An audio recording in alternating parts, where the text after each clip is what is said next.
Sorry about that. Yeah, didn't have Ninty to do sound checks this time.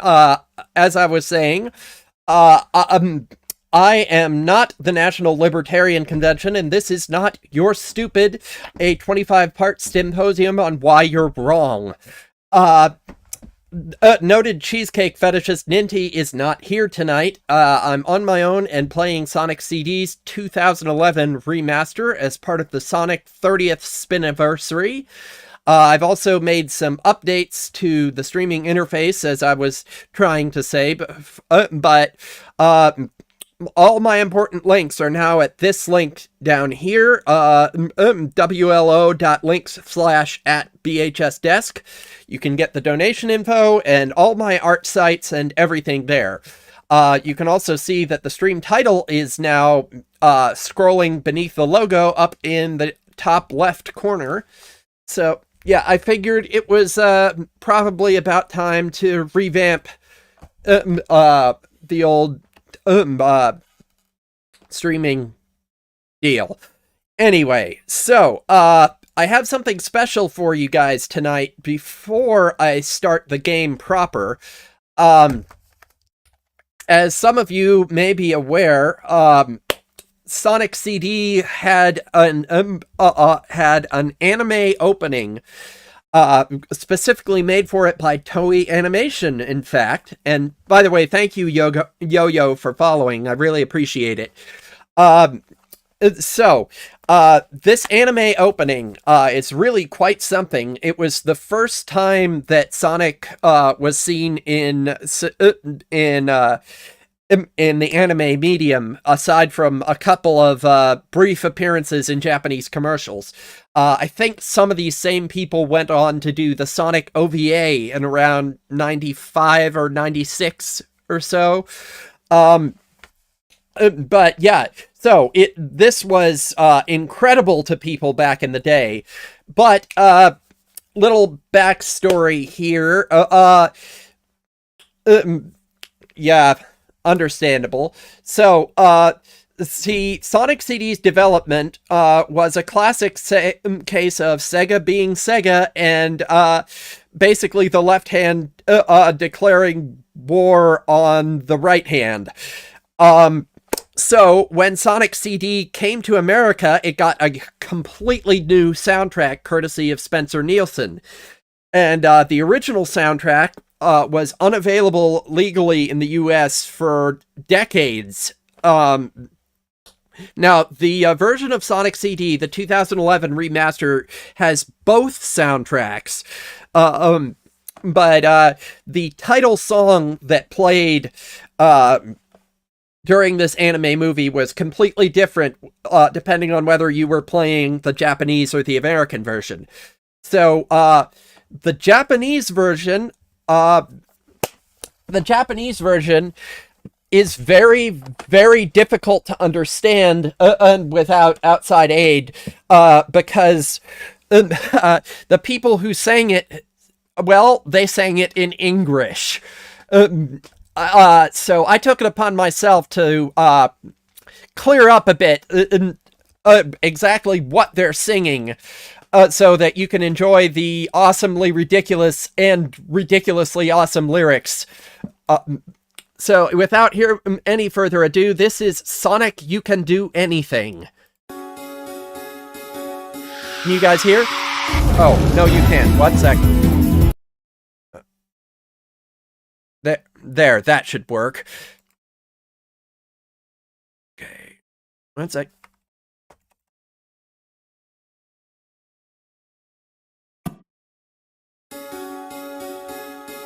Oh yeah, I'm much, having heard both, I much prefer this one. You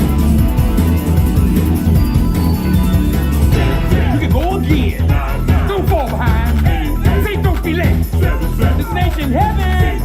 Stay alive. Now shooting me. We're going to have fun. Say, let's off. Hi, Excalibur. It's about that bar. What do you mean? Give it face. Going home. Side zone. Check it out, eh? Live alone. Leather legs. Get in place. What do you get? Say, back it. Zoom room. Cosmic zoom. That's up, James. Sonic boom. Sonic boy, I do.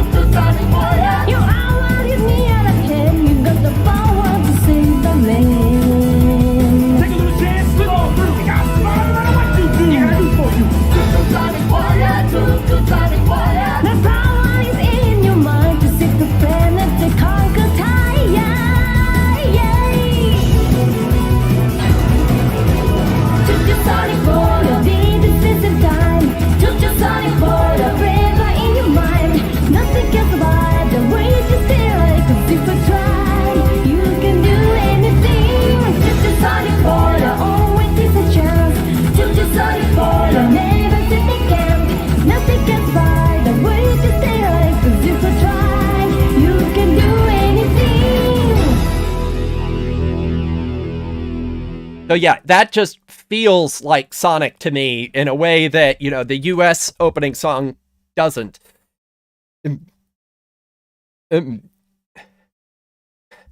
Huh. I remember reading something about that. Anyway, so for the American version, they went with a song that's very different. It just doesn't really sound... it sounds more appropriate to, like, the modern Dreamcast era Sonic to me than to the classic Sonic, which is generally really cheerful and light and fun. And I don't know, maybe you guys will like this one better, but to me, it just sounds like it came from something else entirely.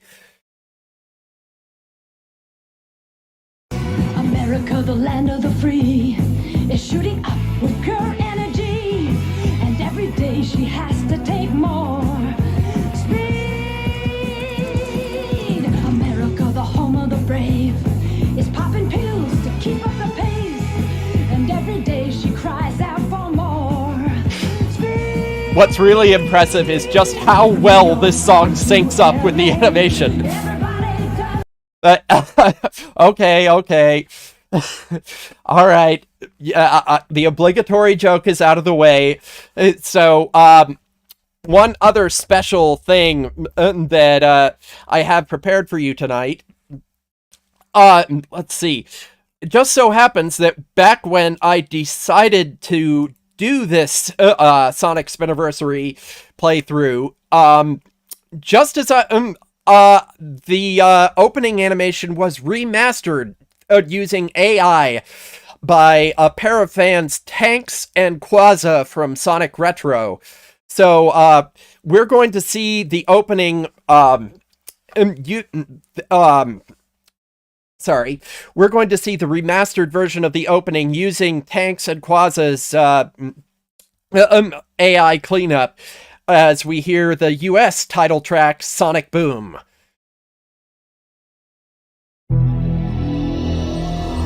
And yes, I will send you the file later.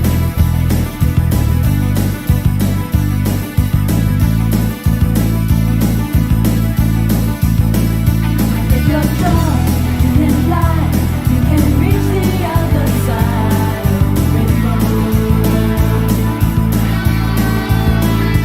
It's alright, take a chance, 'cause there is no circumstance that you can't handle. When you use your mind, Sonic Boom, Sonic Boom, Sonic Boom, keeps you running faster. Sonic Boom, Sonic Boom, save the planet from disaster.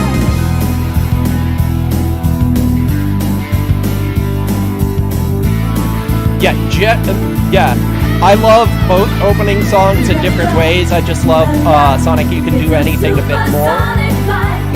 But in terms of the actual game audio, the Japanese version all the way.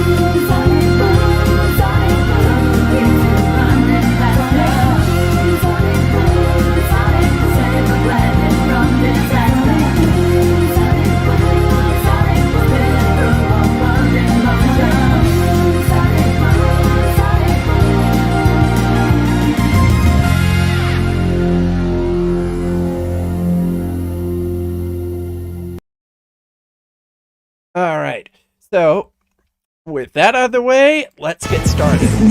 Whoops. Hit the wrong key. Okay, so as I was saying, this is the 2011 remaster of Sonic CD, not the original version. Christian Taxman and Whitehead remastered this game, basically reprogrammed it and recoded it from the ground up for the Steam and console digital release. But in addition to Taxman's improvements on the original, I am also using 3 mods from the Sonic modding community.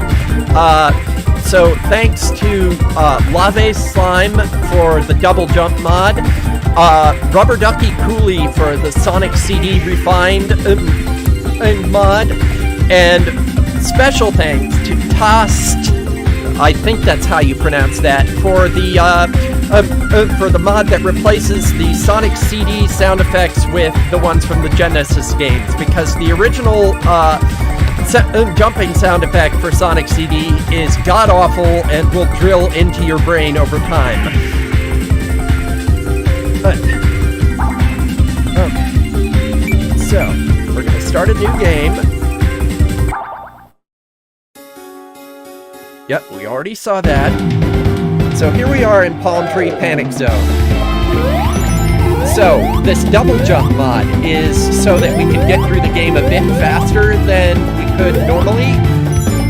But there are a number of other really interesting and useful mods out there, including some that rework the time travel system. Yes, that's this game's central gimmick. And I'll be showing that off in just a moment. So, for the most part, this is basically like an extension of Sonic 1 in terms of the level and enemy design. And that is because, essentially, after Sonic 1, Sega split Sonic Team into two, and had one team comprised of the original character designer and several others make Sonic CD for their new hardware, which was about to come out at the time. And the development on Sonic CD actually started before Sonic 2, which was being developed by Yuji Naka in America with the American division. So Sonic CD is sort of like what might have been for the Sonic game series. It's not quite Sonic 1 and it's not quite Sonic 2. It's some kind of strange fusion of both of them with its own little quirks. Okay, so I'm going to, let's see. I'm going to restart so that I can show you the time travel as early as possible. Just one moment, please.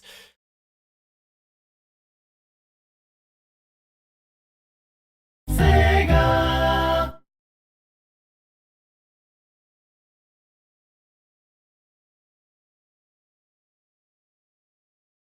Okay, good. Window size is preserved. Yeah, the Steam version of Sonic CD has a weird thing where it won't save your window size when you shut the game down. I don't know why. Okay, so Palm Tree Panic.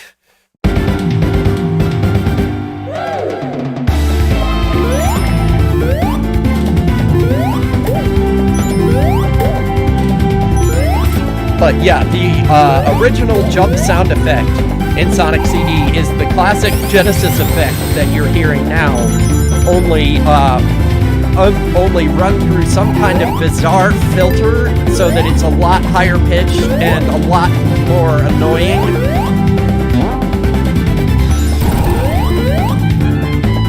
Yeah, I think I'm just gonna be doing the classic series and Mania, but thanks for the recommendation. Okay, so... Ah, shit. So, yeah, to time travel, you have to build up your speed and keep going at top speed for a sustained amount of time.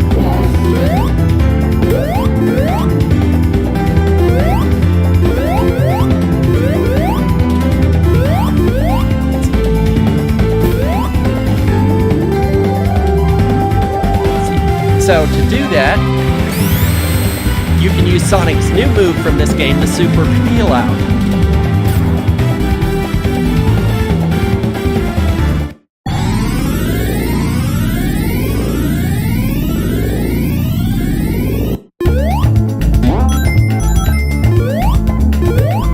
So if you listen closely, you will recognize that this is a remix of the music from the present.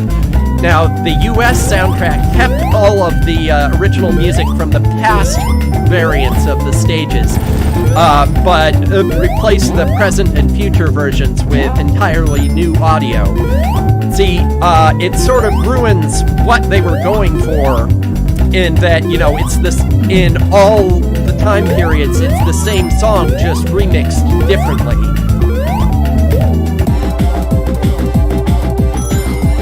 So they essentially wrote 4 variations of every level theme, or level film music in the game. One for the past, one for the present, and one for the good future, and one for the bad future. And yes, I mentioned good and bad futures because that is a core component of the gameplay. So if you go to the past and spend some time looking around,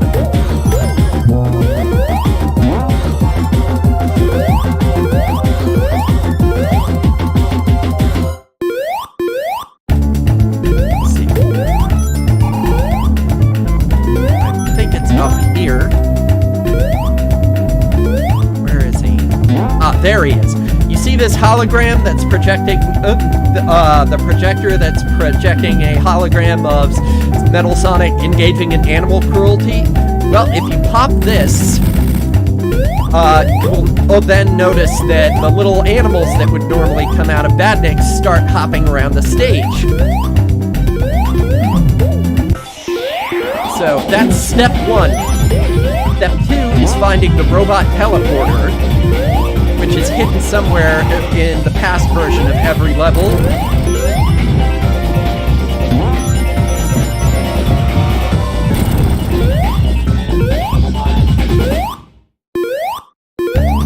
There it is.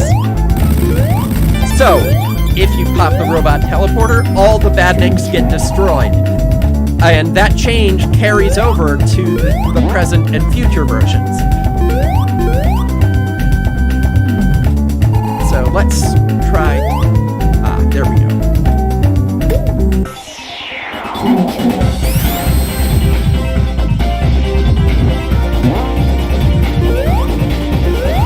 Okay, we need to find another signpost. So yeah, you lose your, when you pass the signpost, you get a limited opportunity to time travel. And you lose that flag, I guess you'd call it, if your run is interrupted in some way. You have to keep going for, I think, about 10 seconds at maximum speed in order to trigger the time warp.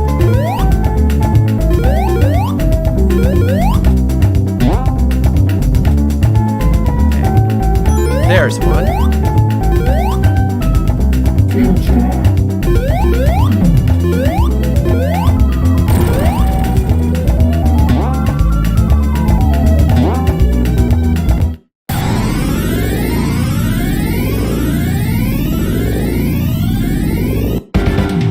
So now, when we come back to the present, like I said, all the Badniks are gone, and you get a special message at the end of the level that says that you've made a good future.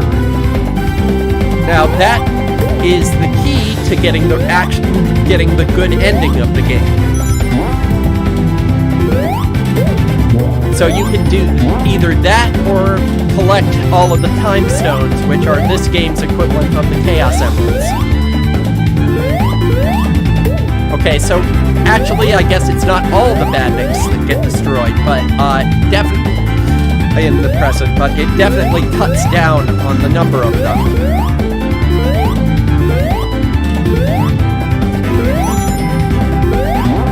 So yeah, it's a weird and experimental thing, and we'll try going to the future in Zone 2 in the next level, otherwise. Because there's another character that this game introduced, and she should be waiting somewhere around here. Let's see, first we need to get 50 rings. Tag the checkpoint.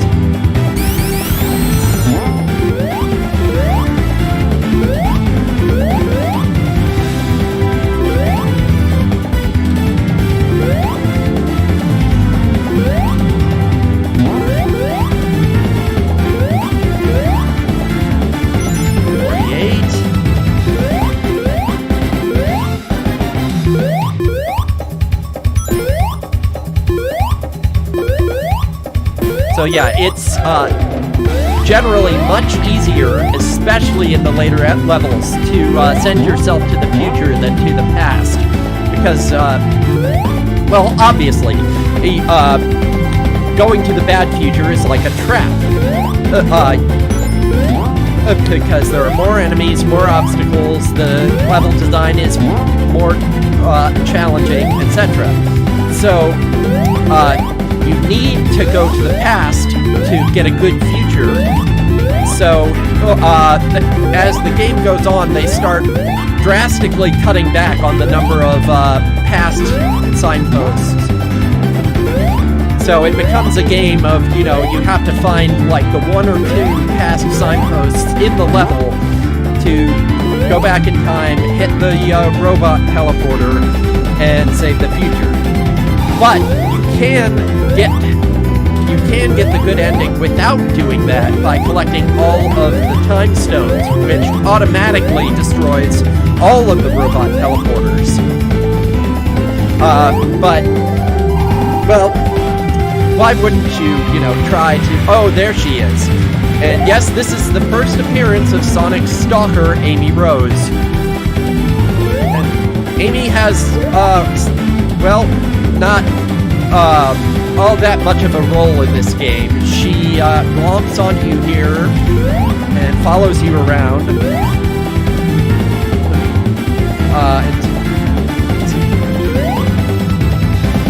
Yes, that is right. But, so yeah, she'll glomp onto you, you can throw her off if you jump, and she'll stop when you get to that goal signpost. Okay, now, I'm going to try to get the true ending, which means, you know, destroying all of the teleporters, and I'm going to try getting all the time stones, but I have to say, I really, really dislike this special stage. Apparently Christian Whitehead asked Sega if he could remake this stage entirely using modern 3D graphics, and they said, well, it's a nice idea, but we don't want to stray too far from the original game. And I really wish that he had overruled them on that, but, because, like, the Mode 7 looked impressive at the time, sure, but, you know, these stupid UFO things, you know, since they're sprites moving around a 3D world, in the later special stages, it's almost impossible to judge where they actually are.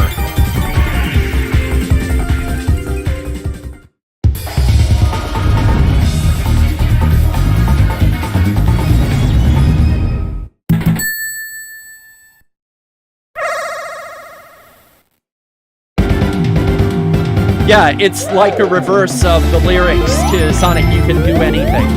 Okay, let's just try going to the future for a moment.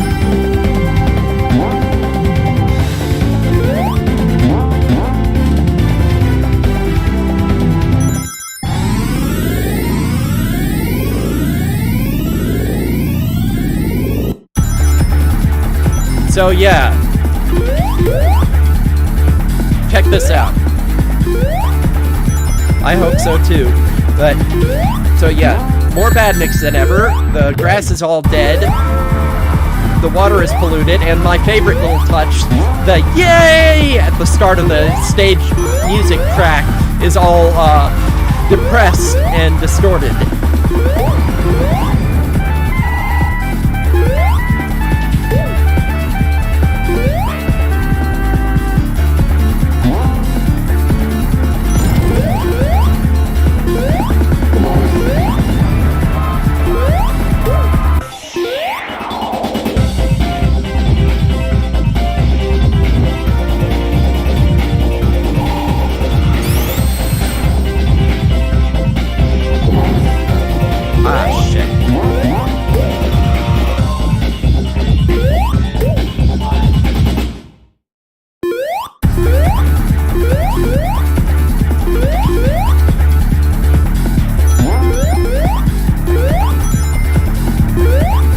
Naturally, I'm not nearly as familiar with the future variants of the levels as I am with the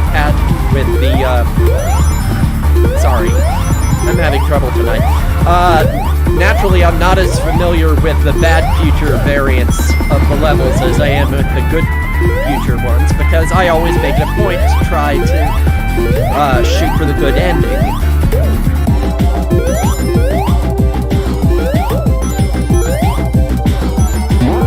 Okay. Where are you, signpost? Ah, there we go. Ah, fuck.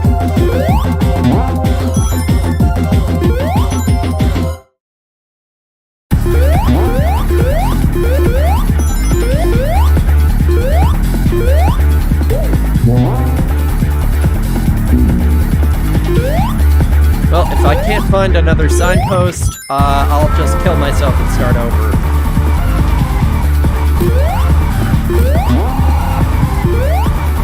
I know there's gotta be at least one other.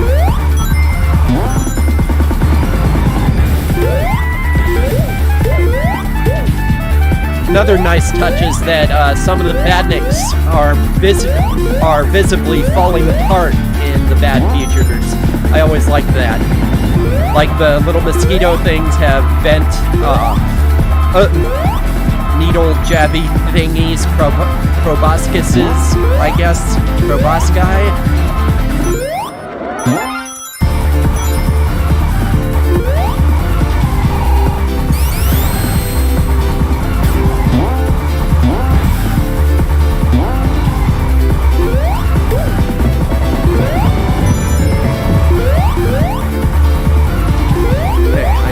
There's another signpost here. Oh yeah, unlike Sonic 2, Sonic CD, as you can see, is focused a lot more on exploration of the levels rather than just pure speed.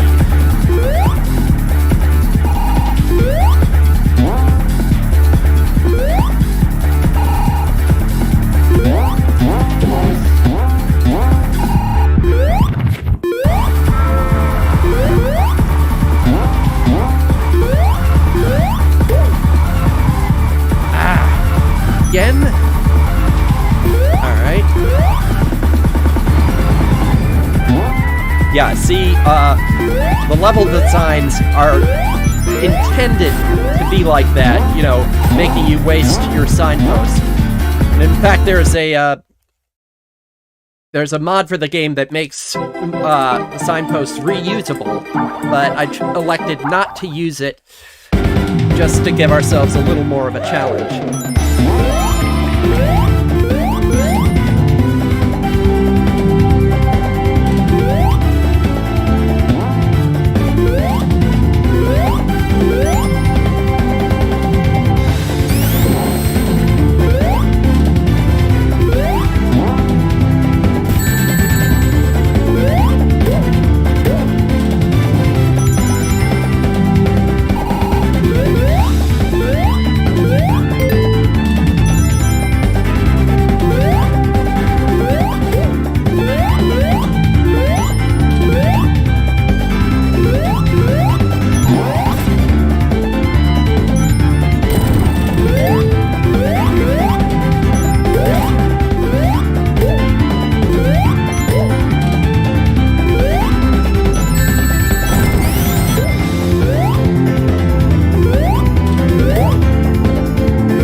Yeah, one of the other things that Taxman did was fix the spin dash.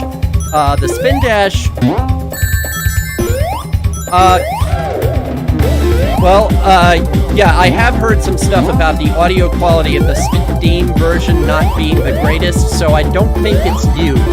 But, I know I've seen somebody working on a mod to fix that, though.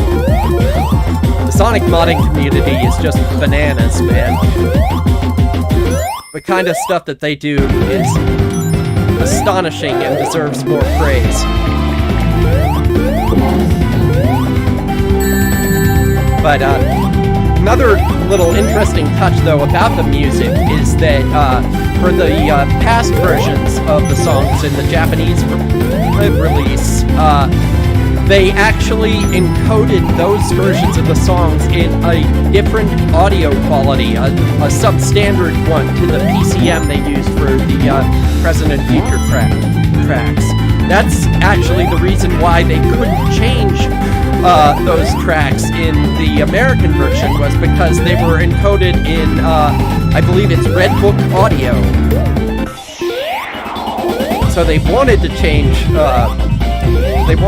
I think, Spencer Nielsen wanted to write new versions of past music, but couldn't.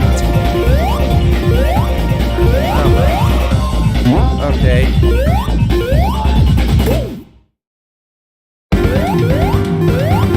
Okay, well, I know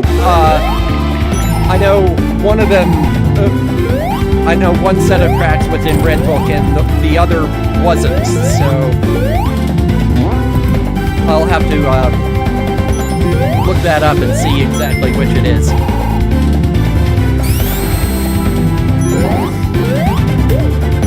Alright.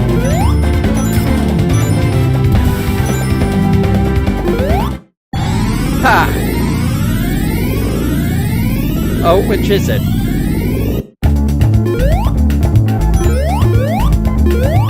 Ha! Came out right over the teleporter.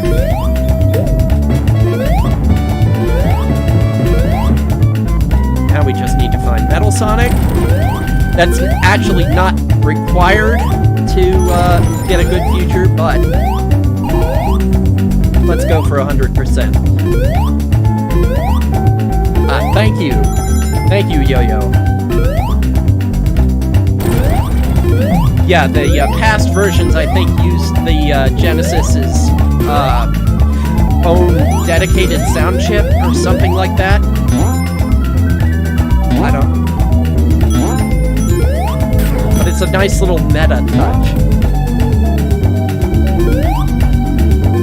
Well, I always read that Sega ordered the change to the soundtrack because they had a new music studio they wanted to use, or something like that. They wanted to take advantage of it.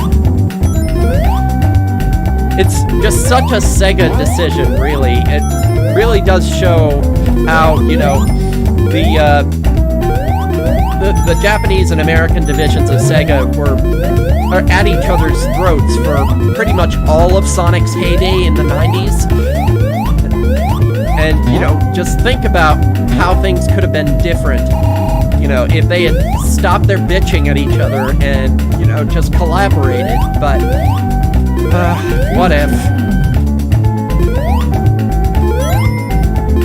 Actually, there's something about, Sonic 3 and Sonic and Knuckles that I'm going to bring up when we get to those that really could have changed the entire course of the console wars. But like I said, that's relating to Sonic 3 and Sonic and Knuckles, so we'll get to that some other time.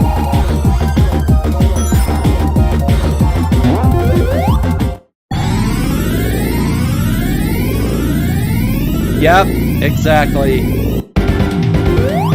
It's really a miracle that they were as successful as they were for as long as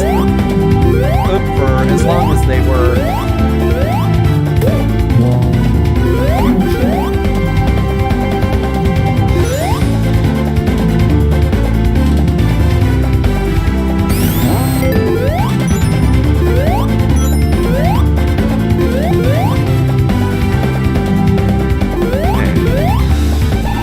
Since the Metal Sonic teleporter is or metal sonic projectors rather aren't required.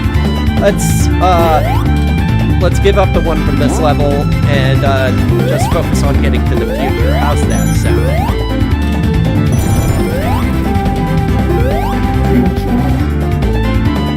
Yeah. Pretty much.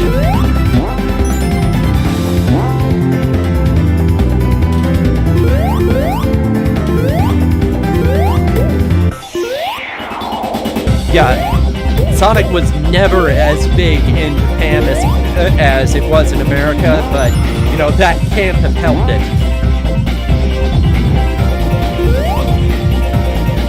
What kind of fucking idiots were willing to sabotage their own company over some, you know, cross-regional grudge?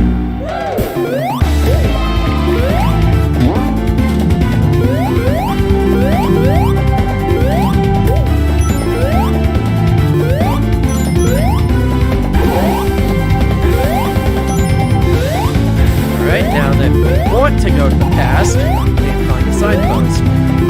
But it's okay. Because we will see the good future in the next zone.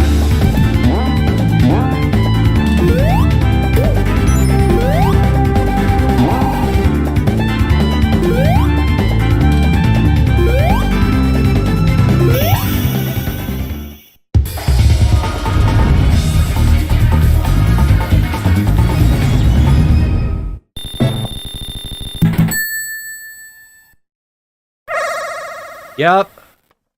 Yep, I know. Trust me, for 20 years I was a shameless stan for the Sonic series. So, I know pretty much all the horror stories.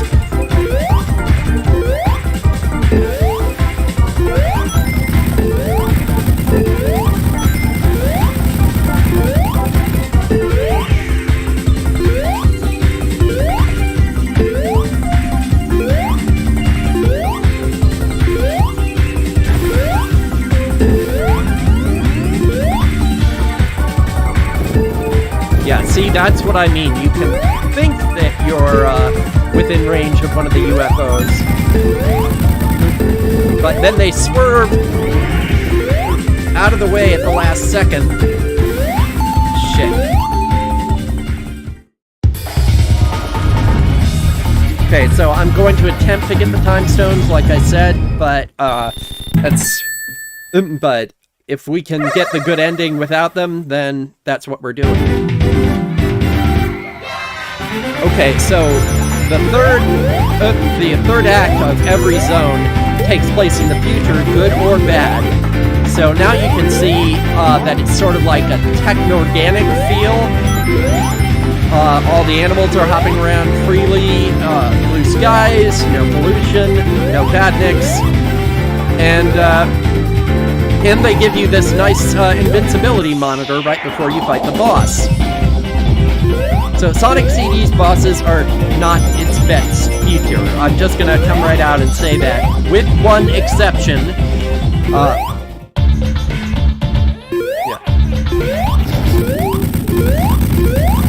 So yeah, that's it.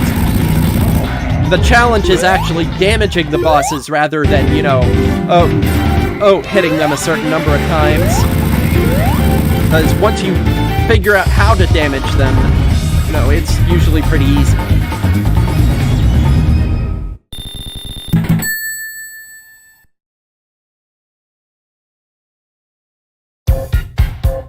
Alright, here we are in the second level, Collision Chaos.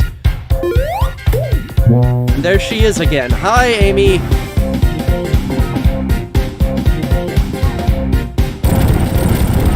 Bye, Amy! Yep, she's basically Princess Peach in this game.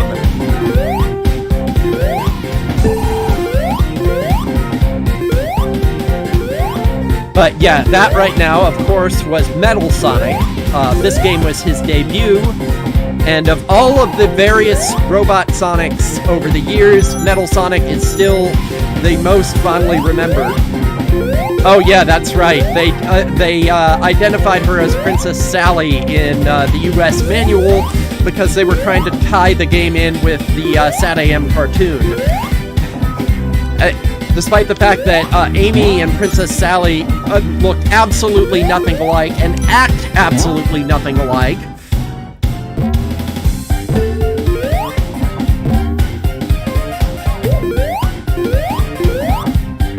Yeah, something I've come to realize in the years since is that... Something I've come to realize in the years since is that, you know, Sega was Sega's worst enemy. Still is, pretty much. Like, forget Nintendo. Well, yeah, of course they didn't change the sprite. They just thought kids would be, like, too stupid to care that, you know, Princess Sally is a pink hedgehog. And not, you know, redhead, a squirrel chipmunk walking around mostly naked.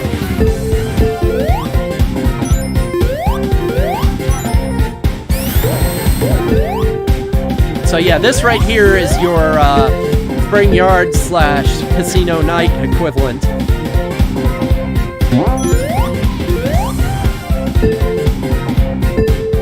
Because there's one in almost every Sonic game.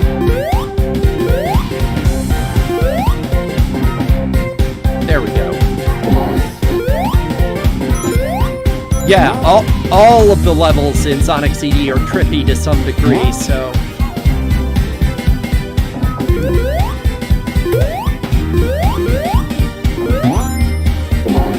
Oh, check this out.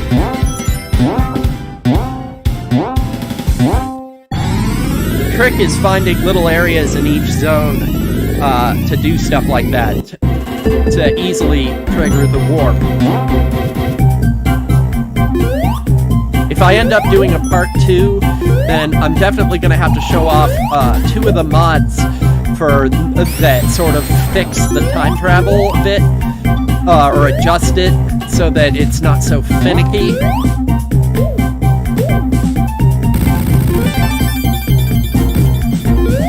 Alright, that's done.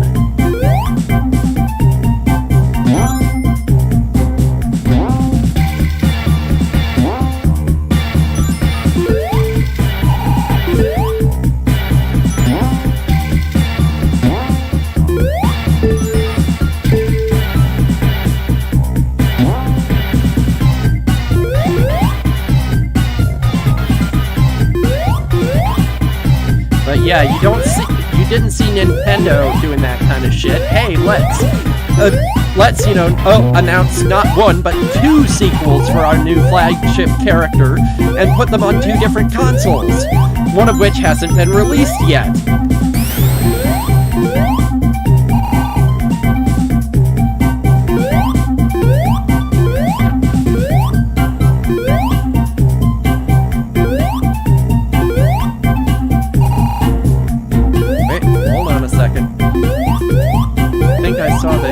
Flashy thingy for Metal Sonic.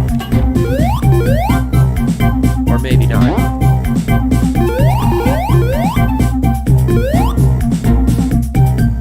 Yeah, for some of these you really need to keep your eyes peeled.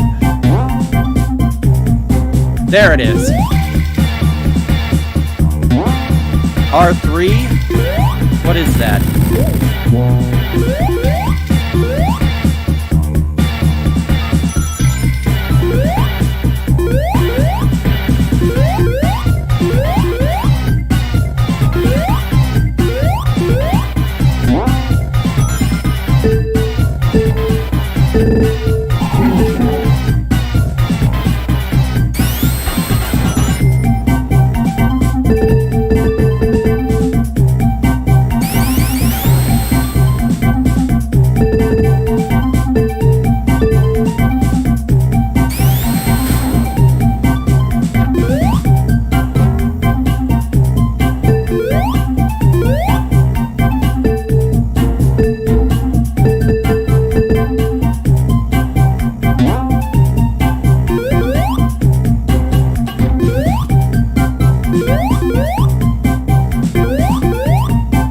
Oh yeah, that, the Desert Dazzle Zone.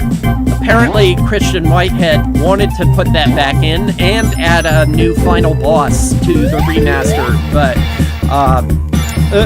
he wasn't able to, apparently due to time constraints or budget constraints. But yeah, his idea for the new final boss sounds amazing. I'll talk about that more when we get to Metallic Madness.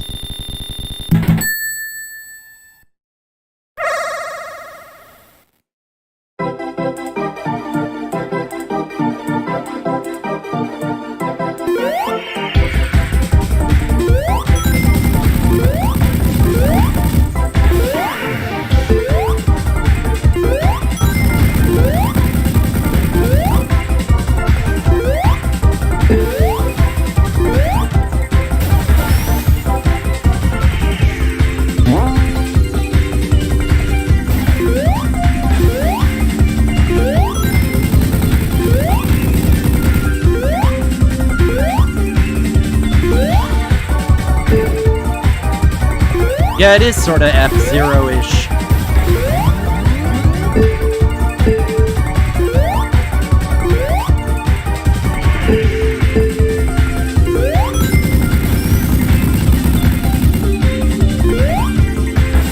Yeah, back in the 90s, though, this was cutting-edge technology. Oh, huh. Now that I didn't know. Thank you, Yo-Yo.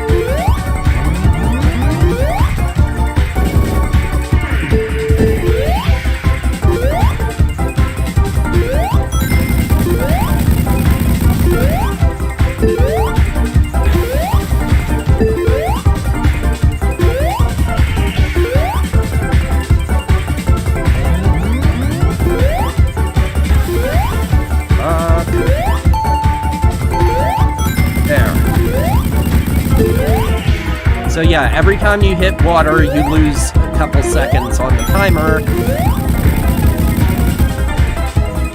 And you can only get it back by hitting the UFO in the center of the stage.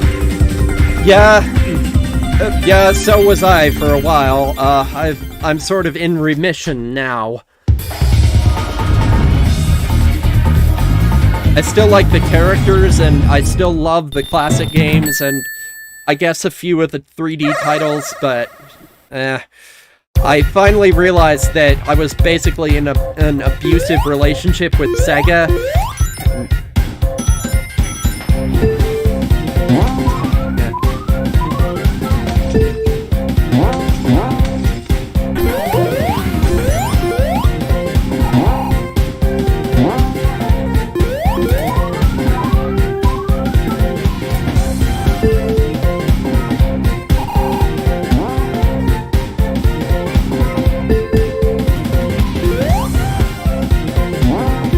I will say I do really enjoy the IDW comics. I mean, I've admired Ian Flynn for a very long time. I think he saved the Archie comics, and moreover, he actually made sense out of the mess that he who shall not be named left behind. So.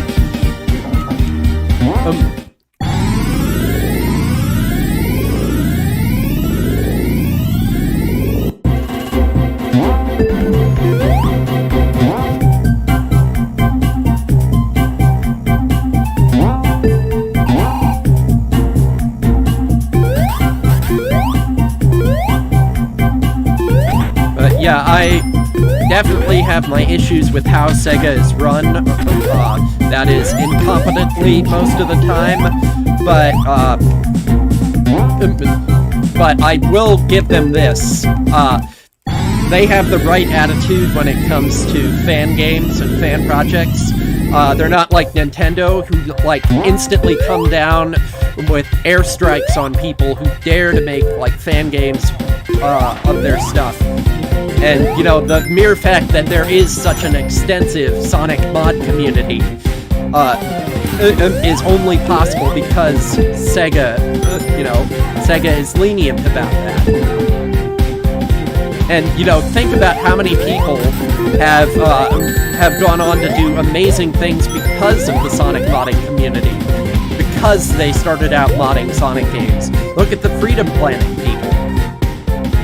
Hell, look at Christian Whitehead. He went from making Sonic fan games to actually making Sonic games.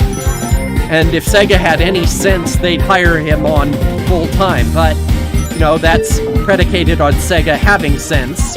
And as we've discussed, you know,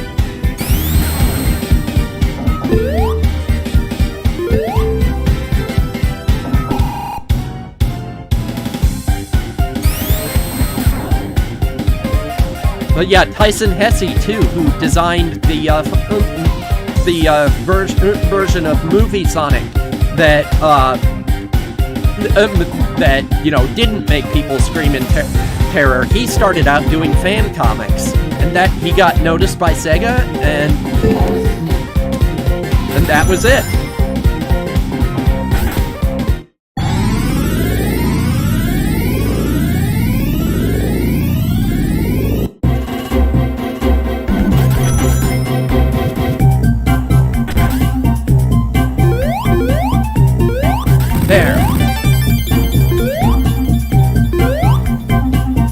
That is true, Neko, but Sega is more nonsensical than most. Yeah, of course they said no. They're Sega.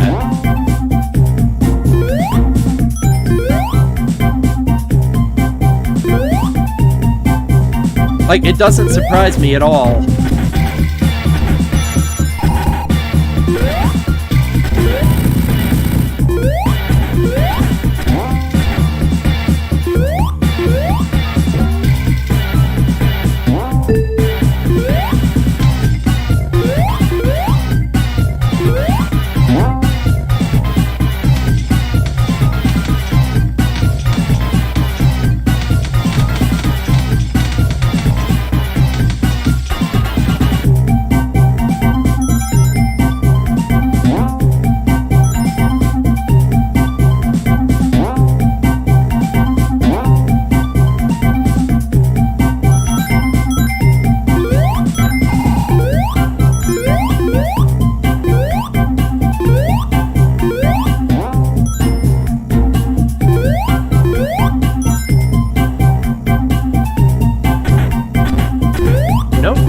That way. Let's take the safer route.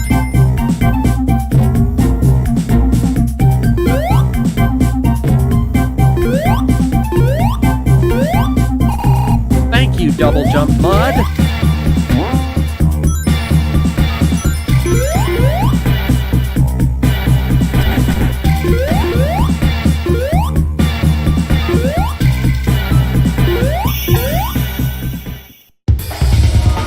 Dog ears? Why dog ears?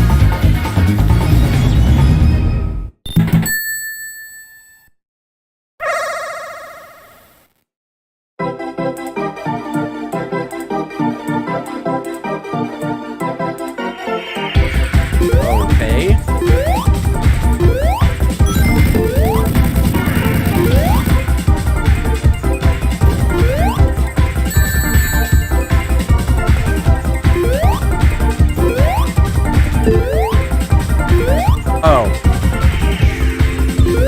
Well, much as I would like to be, I'm not Korone, so I don't think I should be aping her shtick.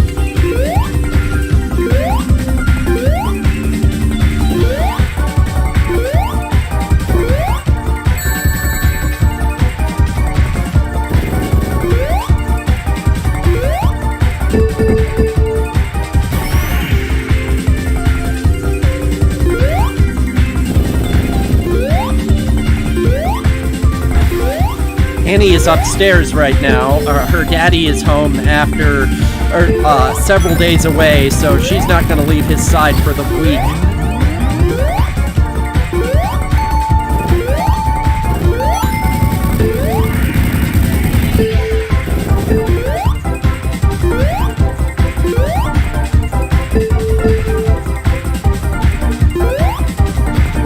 Oh, come on.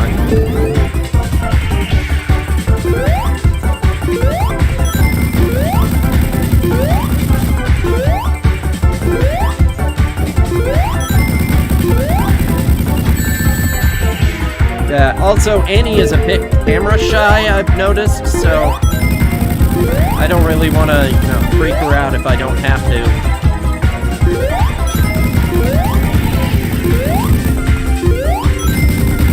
There we go. 3 down, 4 to go. Now, the double jump mod is going to absolutely ruin this next boss, but...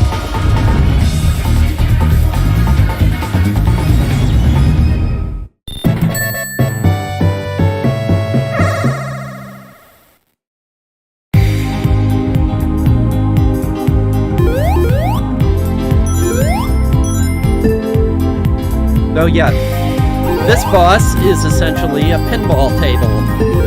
You have to get to the top and hit Eggman 3 times.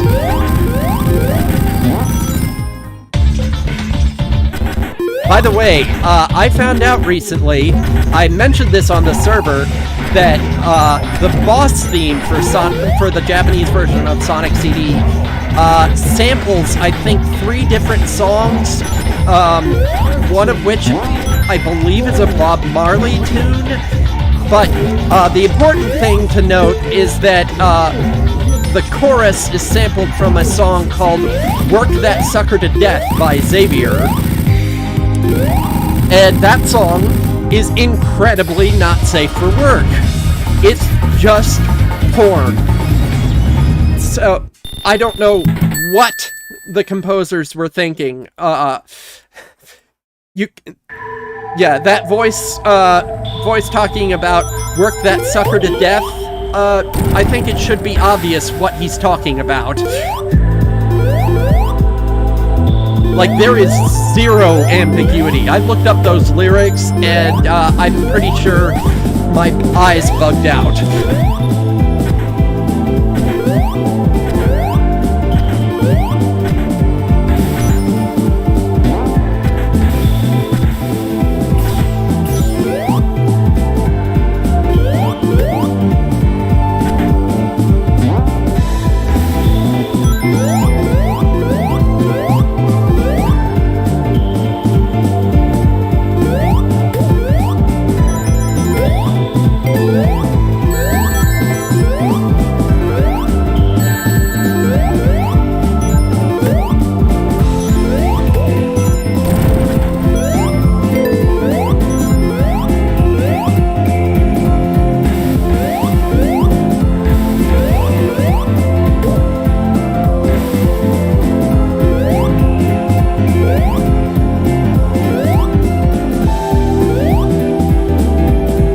By the way, I was wrong when I did the Sonic 1 playthrough. The classic nightmare-inducing drowning music is not in every mainline Sonic game with water. It's not in this one. The only indication you'll get that you're about to drown is you just hear this weird sort of... Well, there you go.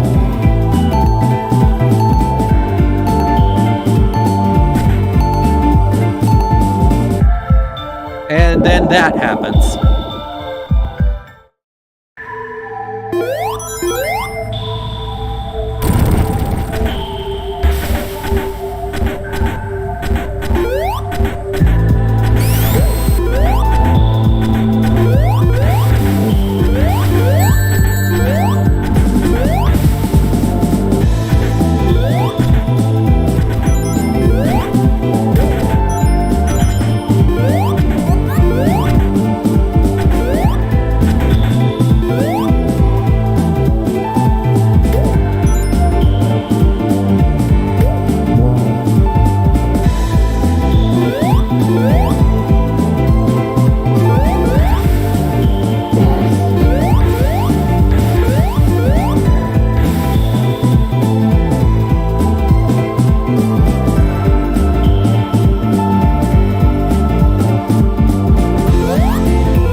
Oh, I was talking about the spin dash earlier. I didn't get to finish my thought.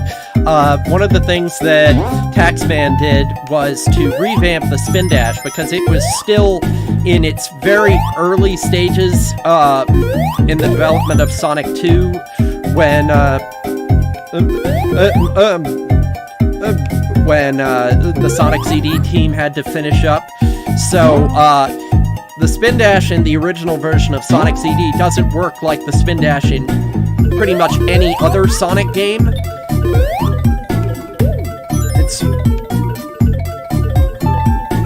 So he reprogrammed it to be more traditional.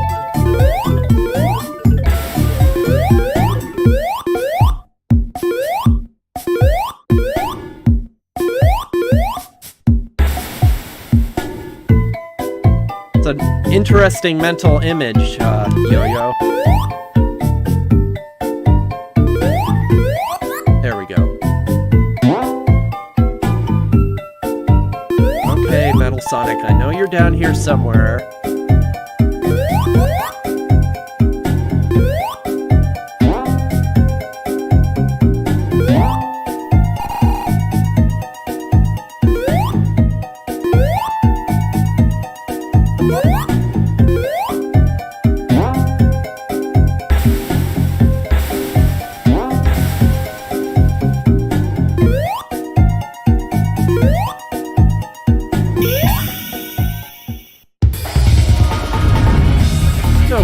Pretty good time. I may actually finish this thing tonight.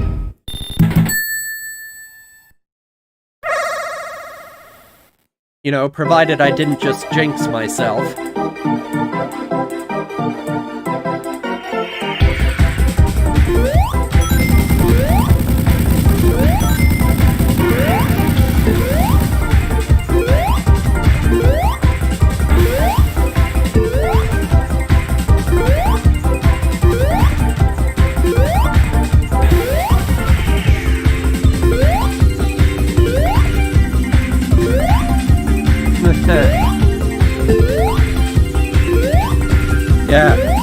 Yeah, let's give Sonic over to Kojima and see what happens.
Something like that, yeah.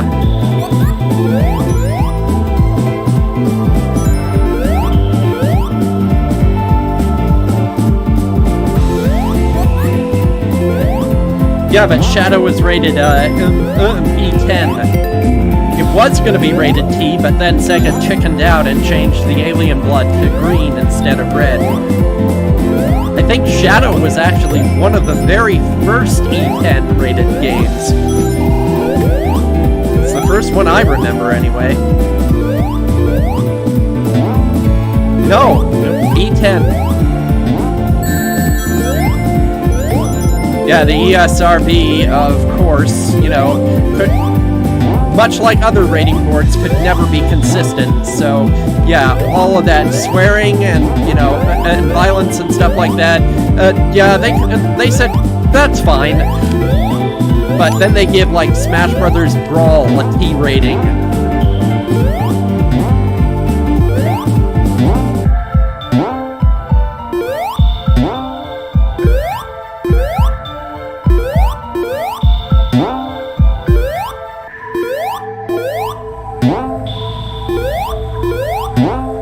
people who run those things have, you know, gigantic clubs up their asses, not just regular sticks.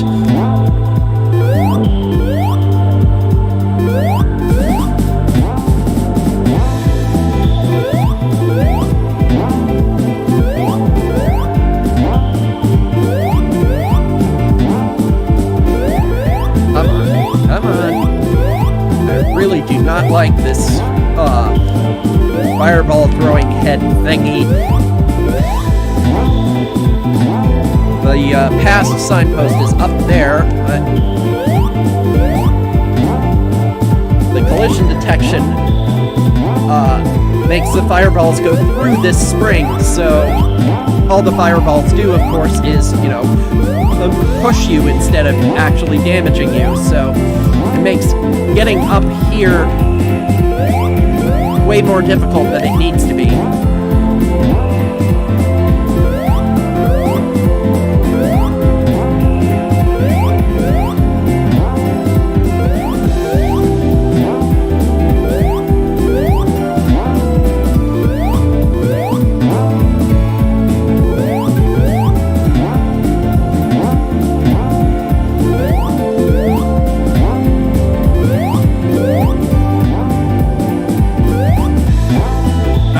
Almost had it.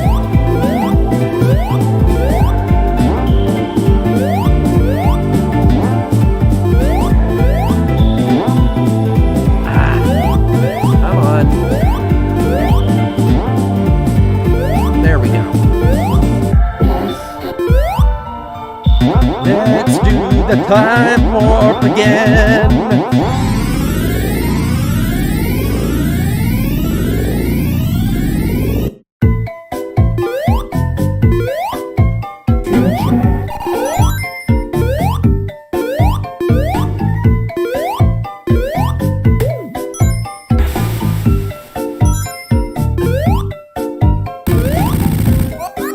Projector.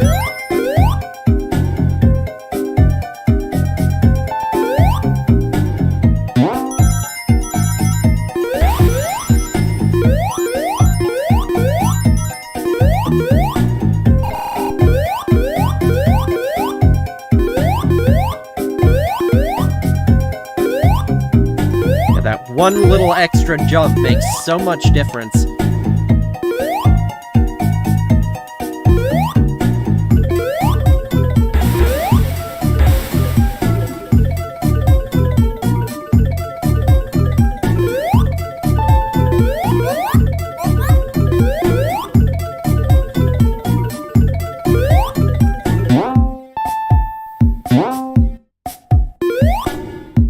So yeah, anyway, once we have the time stones, we can just blaze through the rest of the game. It's not quite, you know, it's not quite supersonic, but it's a nice substitute.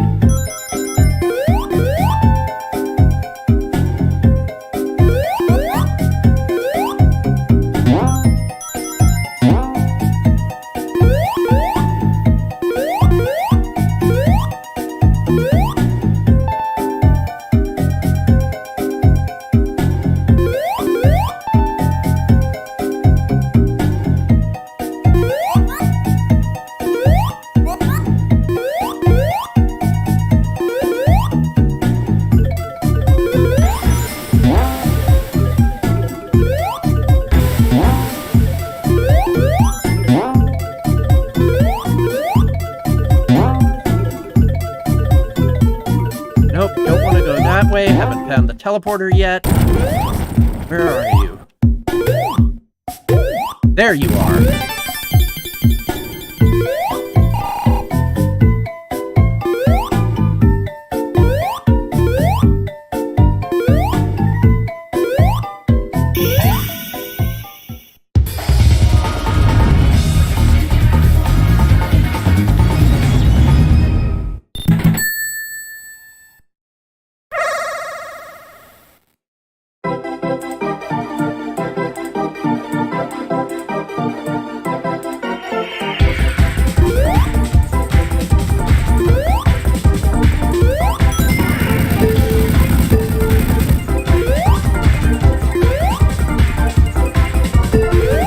Yeah, regarding Ian Flynn, though, I know there are differing opinions about him, but, you know,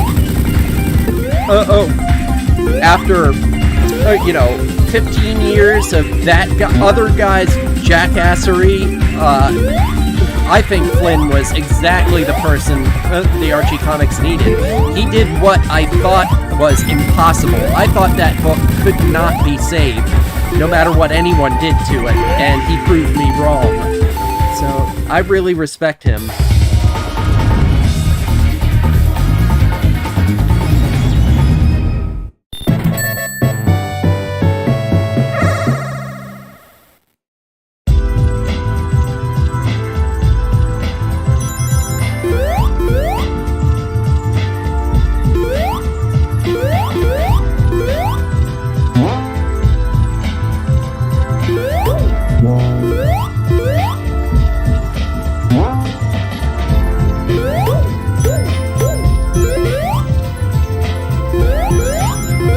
This is another boss that might quite possibly be ruined by the double jump, but...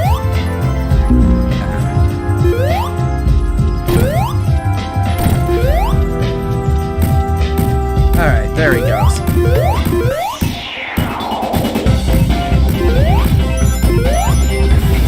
So, no, that's not it. Once he gets down here... he surrounds himself with air bubbles, and you have to pop enough of them to get a solid hit in. Of course, there's no other air bubbles in the arena here.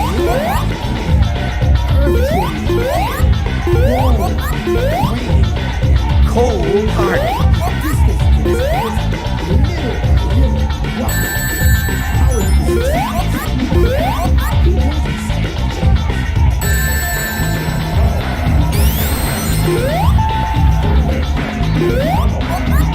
I do like this concept for this boss. I mean, it's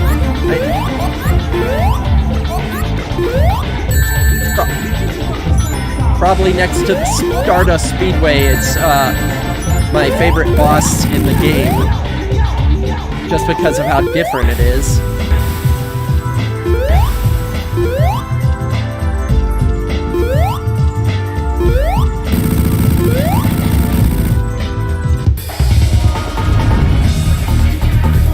Okay, and now that we're through the water level, the game starts turning up the heat on us.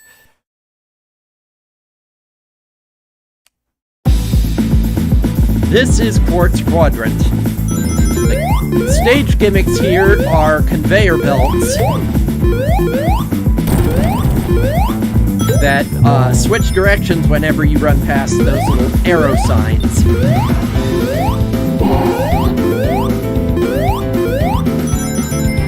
So yeah, that makes building up enough speed to do a time warp especially annoying.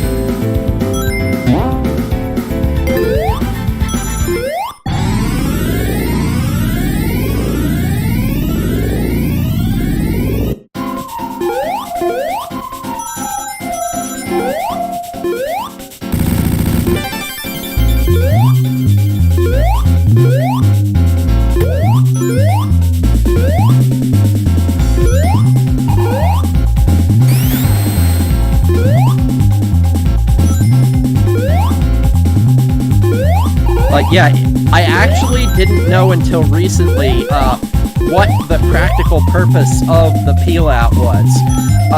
What it does, actually, is it instantly puts you at maximum speed, so it's a great way to kickstart the time warp if you've got limited space to work with.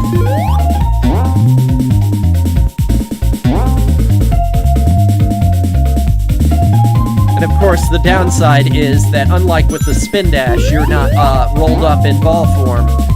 So, you're vulnerable to enemies while you're doing the peel out. I mean, there's nothing stopping you from tucking and rolling. Once you get it going, of course, but still.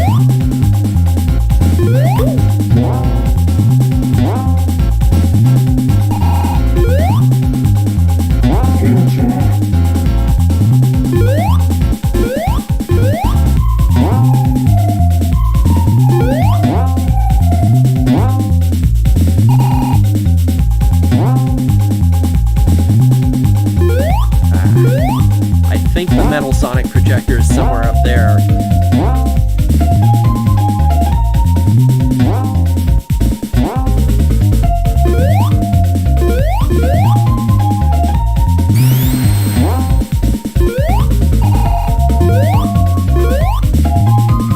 But again, it doesn't matter as long as we hit the teleporters and or hit the stones.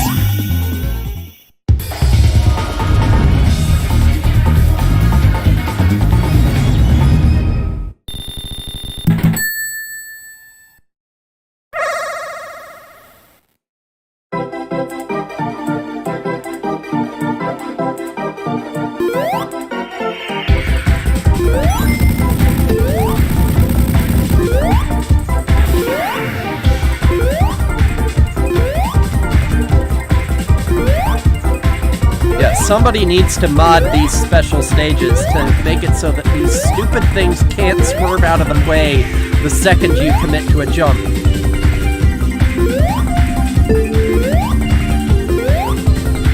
I mean, I can do it. I think I've proven that, but doesn't mean it's not a pain in the ass.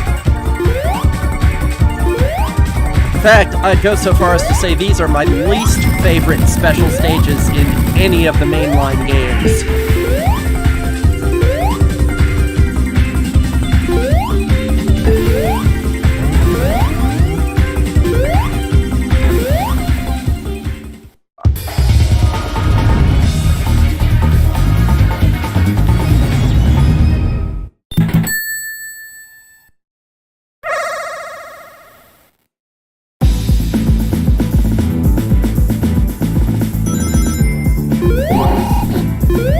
Right, so they give you that one just right up front.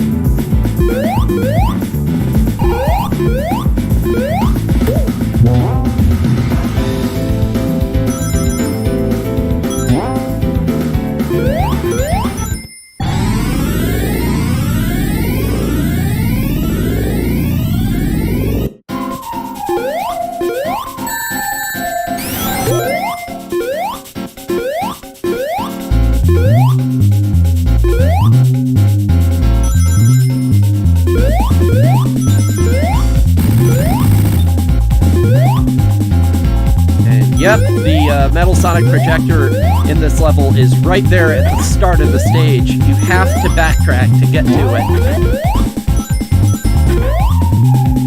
Unless you die in this level, I think it might send you right back to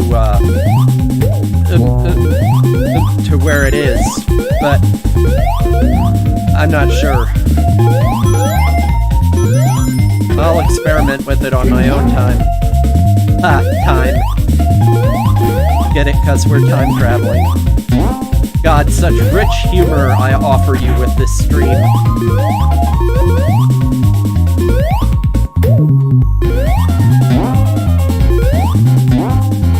Yeah, this is the quality streaming content that you show up for.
There. That's 4.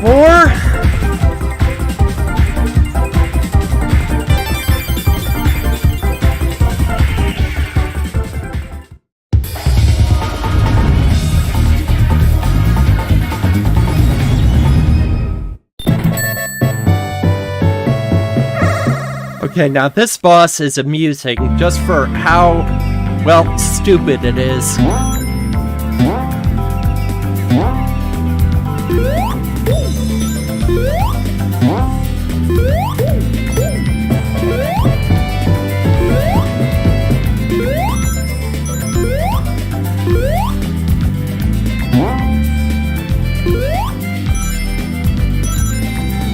It does make clever use of the stage gimmick, I'll give it that.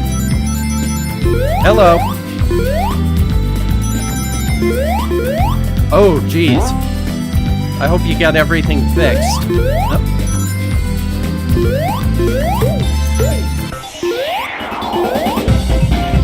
There we go. Alright. So, once you get in here, you find Eggman on this thing, whatever it is, and you get it to drop onto the conveyor belt, and all you have to do is keep running on the conveyor belt until the friction wears away the bottom of his little platform thing. So it's like, yeah, what exactly was your plan here? Yeah, just drop very slow-moving projectiles on you, and somehow not notice, you know, that what must be the terrible noise and grinding noise and heat of the friction. And then the thing, you know, overheats and blows up, and that's it.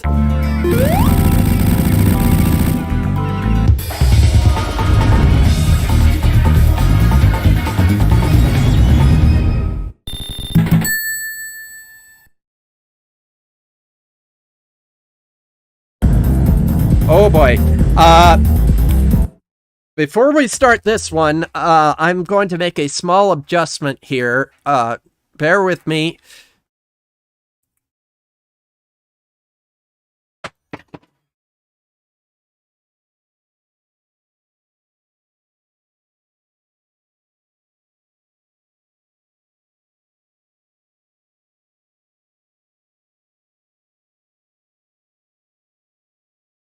Yeah, so the backgrounds in this stage regularly flash in rapid colors, really rapid colors, because this was before video games learned to stop doing that. So it's a part of the stage that I can't, you know, that I can't get away from. So anybody who might be susceptible to epileptic seizures or violently flashing lights, I'm sorry. I'll try to get through this level as quick as I can. Yeah, pretty much.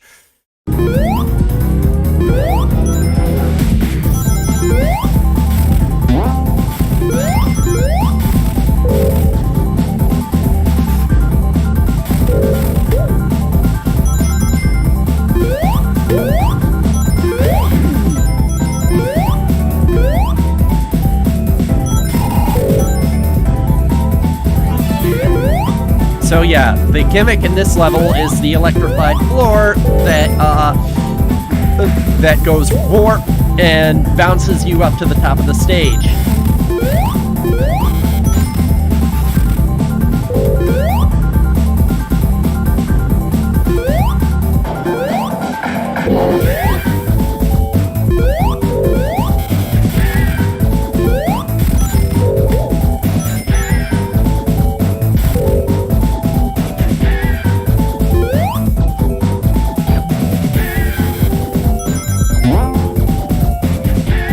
Alright, now this is one of the most devious hidden teleporters in the game. Because to do this, you have to jump onto one of these things. Ah, shit.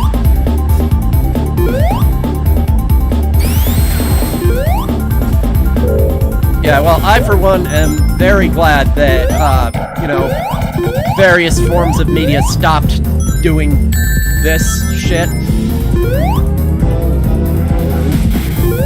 Because, I mean, I'm not epileptic, and, but, anything that's actually threatening people's lives needs to be looked at and dealt with in a mature manner. I think I'm going to kill myself here, start this level over. There is a restart function, but one of the mods I have disables that.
Well, I mean, to each their own, buddy.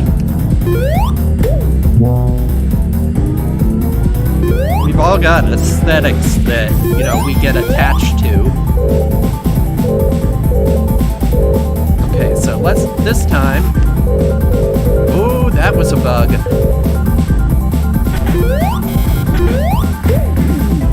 Let's try hitting that future post first, then go for the past one.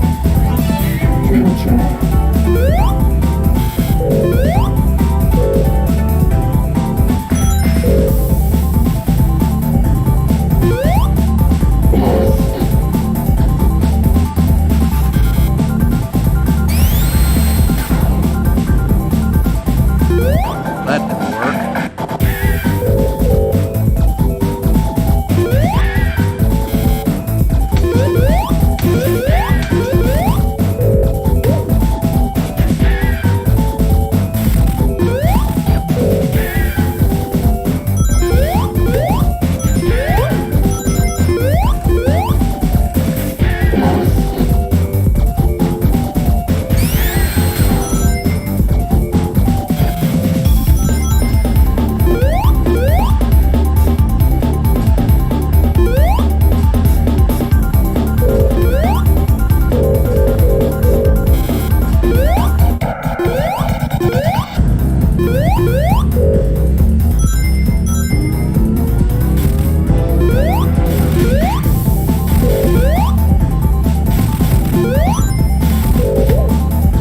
There's a hidden pipe somewhere in here that will take you right to the teleporter.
these coils in the background that flash like that, they're not only potentially triggering of seizures, but they also do damage to you, so it's doubly annoying.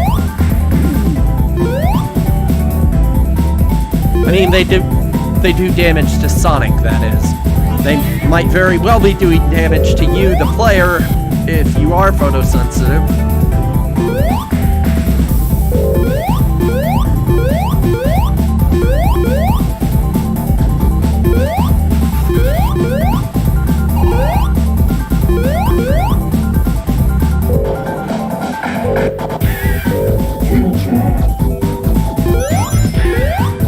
Yeah, I'm not nearly as familiar with the 8-bit Sonic games as I am with the 16-bit ones, just because I never had a Game Gear or a Master System. I've played them, obviously. I played almost every Sonic game up to around 2012 or so, and beaten most of them up to that point, but...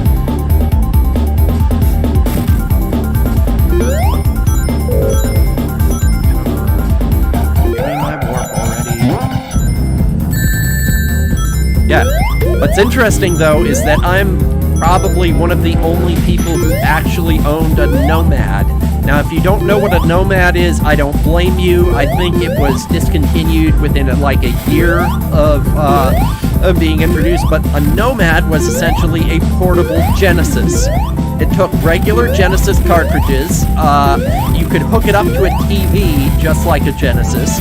You could even attach a second Genesis controller to it. But the problem was, it ate batteries like a horse. Yeah.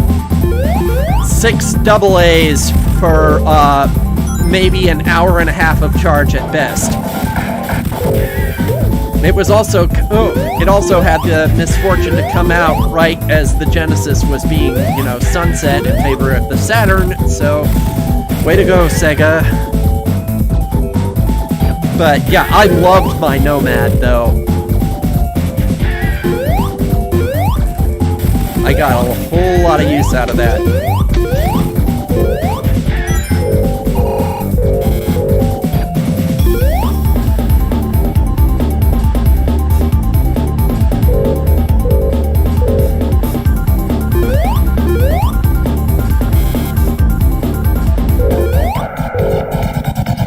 Yeah, I just thought that that was the coolest thing ever. I actually think a GameStop or EB Games salesperson may have conned my parents into buying one, because I had never even heard of the Nomad.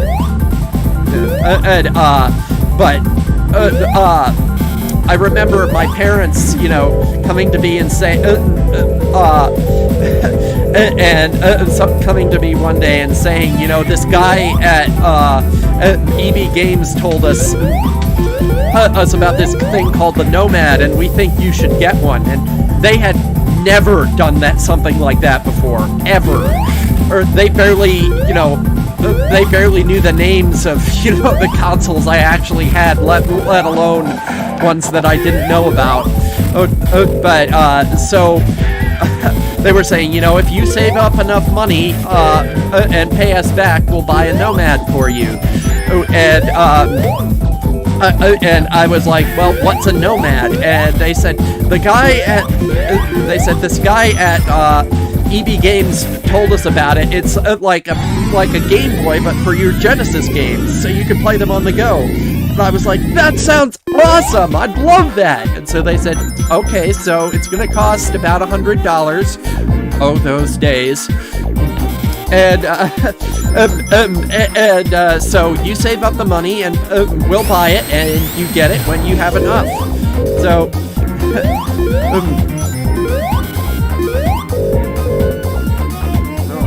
yeah. So, like I said, I think the salesperson knew those things weren't selling and had to unload them somehow. So, God knows why my parents walked into a video game store at all. But because they are not and never have been gamers of any description.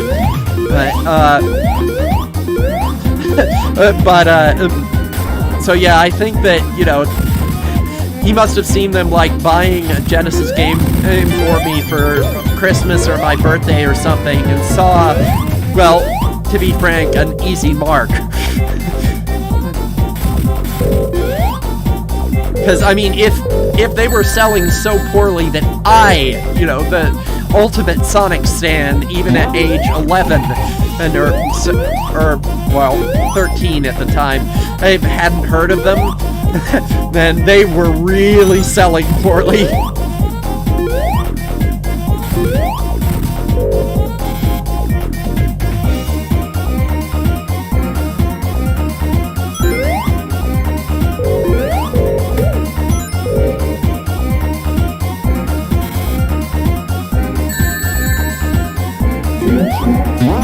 Yeah, I pretty much skipped out on the,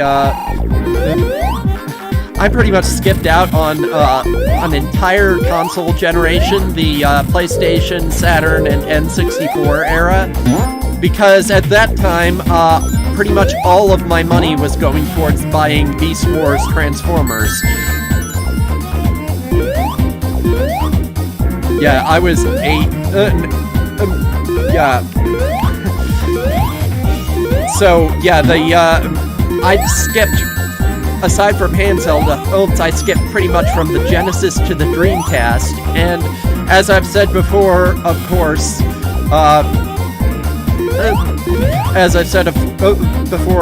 I got my Dreamcast about 4 or 5 months before Sega decided to pull out of the console business. I don't regret it. I loved my Dreamcast. It had some fantastic games, including Skies of Arcadia, which is still one of my favorites, as you know. Yeah, I'm trying to... Yeah, that was a high point, yes. But, oh man, the day when I read that news, though, that Sega was pulling out, I cried. I actually remember I called Sega's technical hotline and said, I just read this in Newsweek that you're discontinuing the Dreamcast, is this true? And the poor guy on the other end, he actually spent something like half an hour to an hour talking to me, you know, telling me it was going to be okay.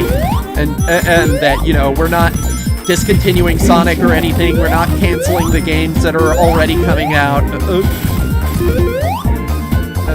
You know, actual hero, this guy. Because, you know, he absolutely did not have to do that, but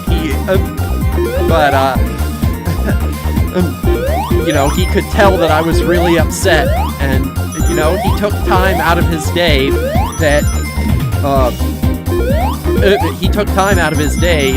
out of his work day to reassure me. So whoever that was on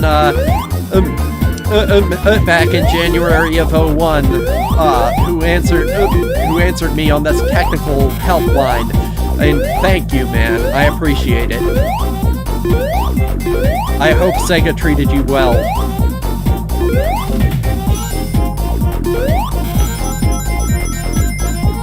Yeah, that is a cool little detail.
Yeah, I mean, it's a surprisingly deep mechanic. I mean, considering what video games generally were at the time. Especially Sonic games.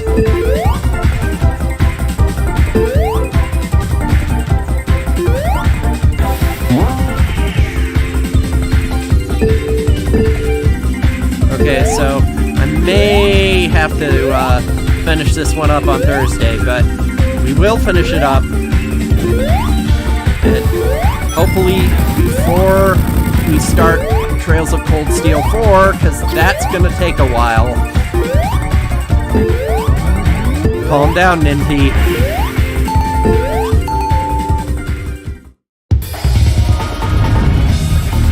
Yeah, right?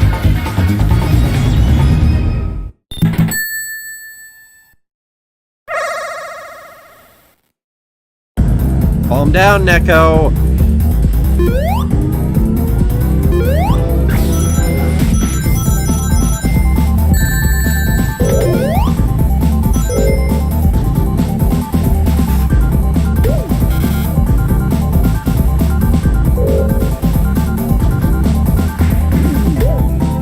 Well, I mean, I thought I was gonna have to use it when Amy showed up, but I'll give you credit for not freaking out.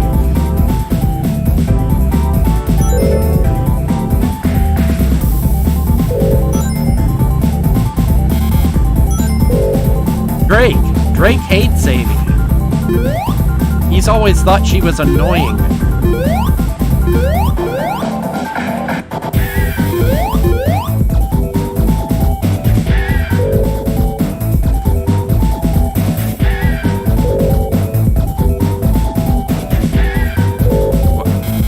I wasn't aware that he did, but there has to be some reason. Yeah, exactly. Amy can be insufferable if she's written badly. But yeah, I mean, what I meant was that I thought, you know, Neko, that you'd be going crazy because Amy is like 8 in this game.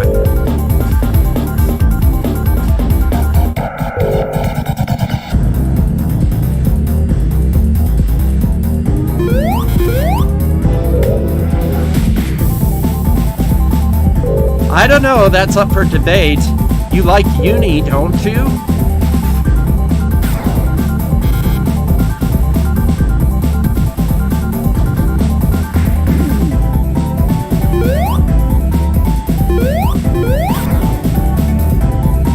Uni.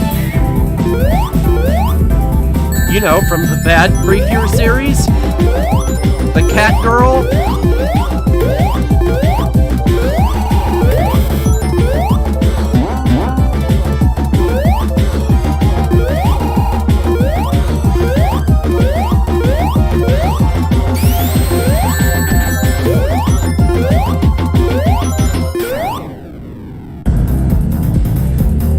You're Cosmo?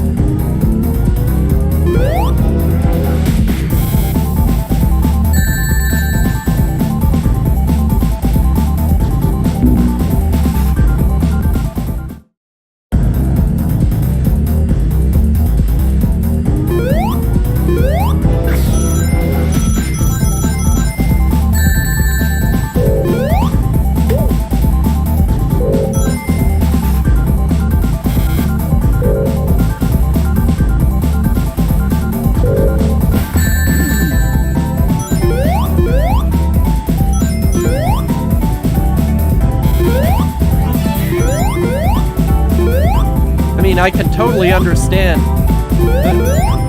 and you know, blocking her from your memory,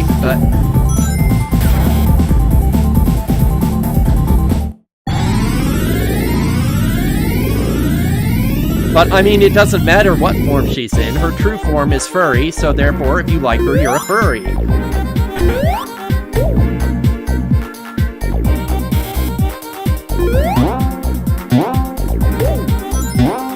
That's your logic, anyway.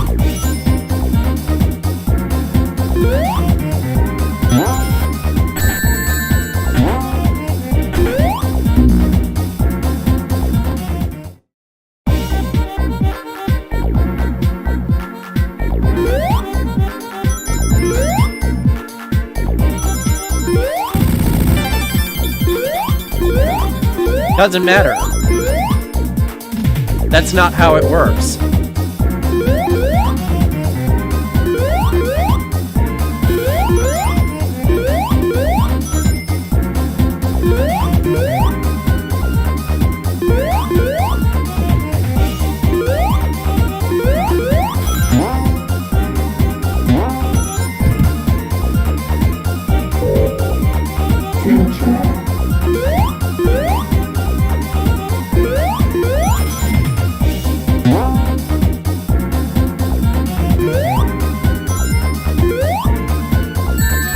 I mean, you can protest all you want, but I'm not gonna believe you.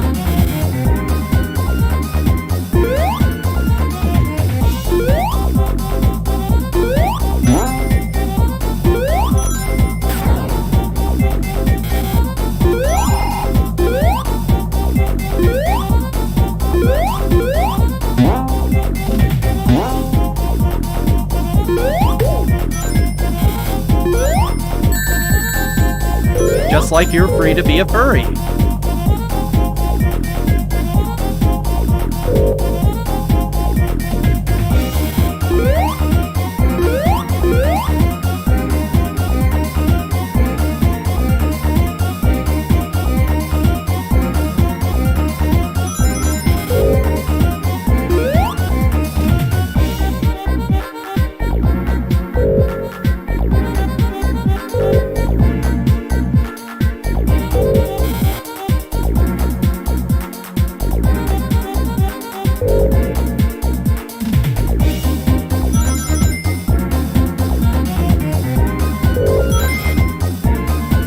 You should really just go ahead and admit it. Being a furry is much more acceptable than it used to be.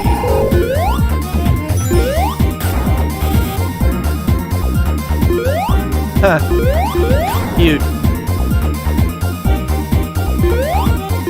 Yeah, I can see that. Color palettes for the present version are a little similar.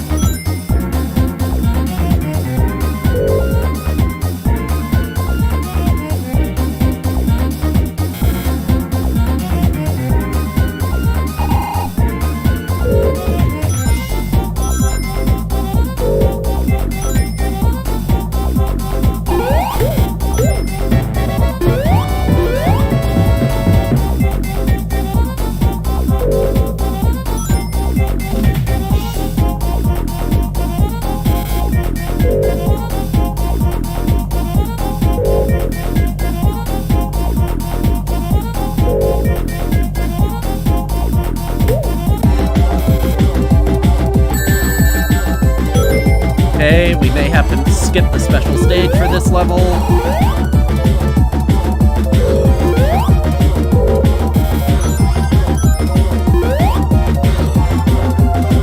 It's not a huge loss because, like I said, there are two different ways to get the good ending in this game. If we don't get the good ending, well, it's not all that different, so...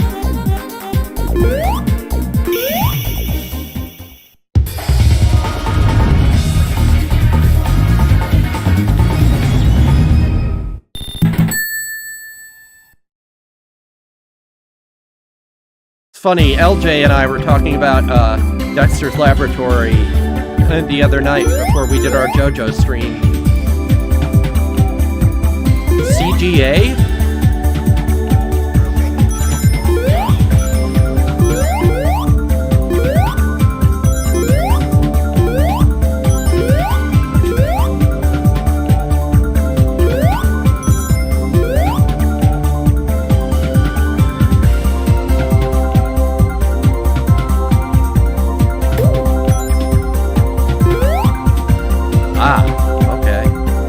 I really dislike this boss, but let's see if we can't get through it quickly with the double jump.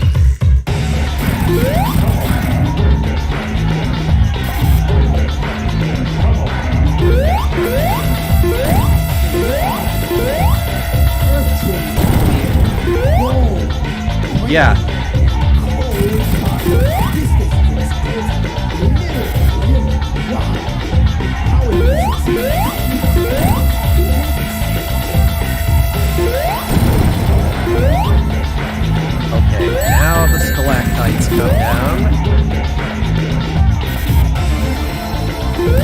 There we go.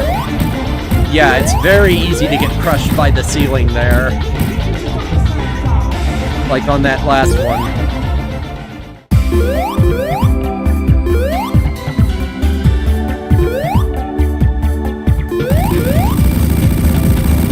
Okay, 2 more zones to go.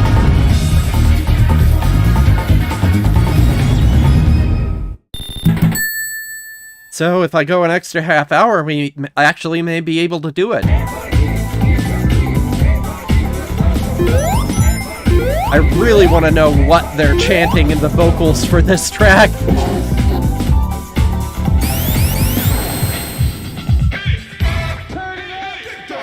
So yes, this is the legendary Stardust Speedway Zone.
This is a fantastic track in all its versions.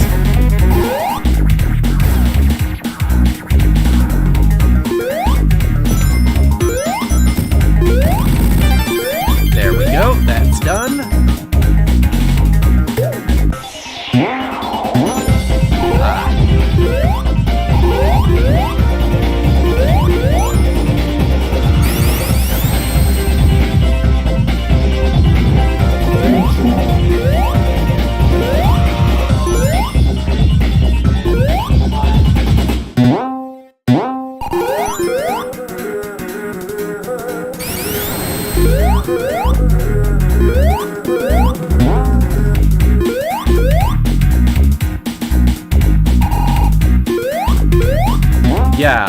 Yeah, the design of this stage is awesome.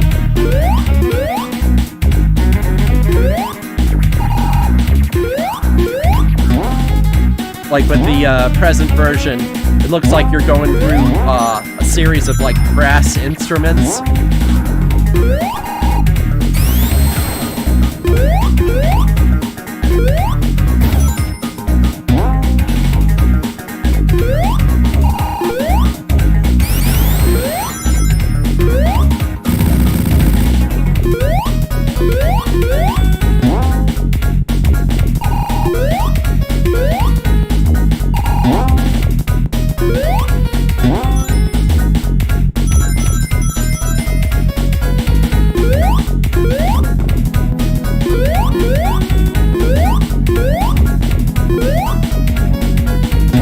Yeah.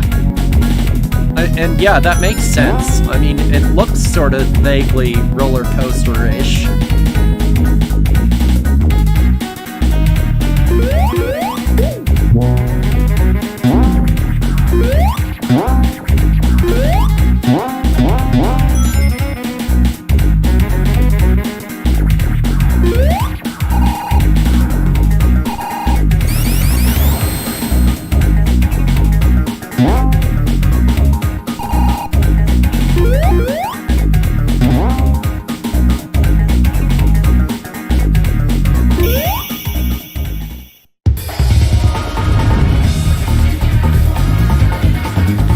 So I'll go for another half hour,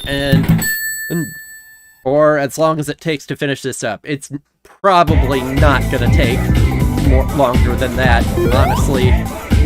Like, if I'm not going for the time stones.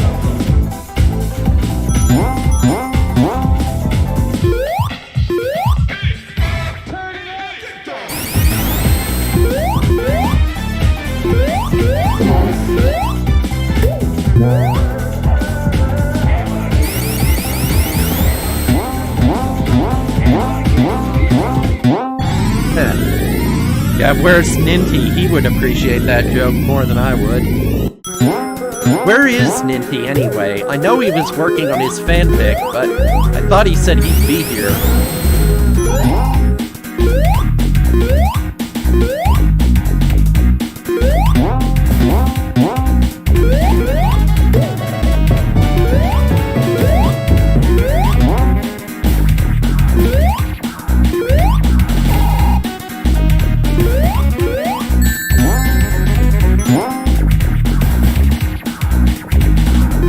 Was that a JoJo reference? From you? We're getting to you, Neko.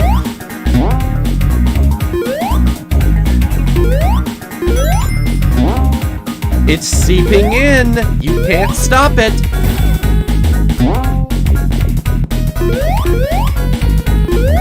Yo-Yo, if you can clip that, please. I want to save it for posterity.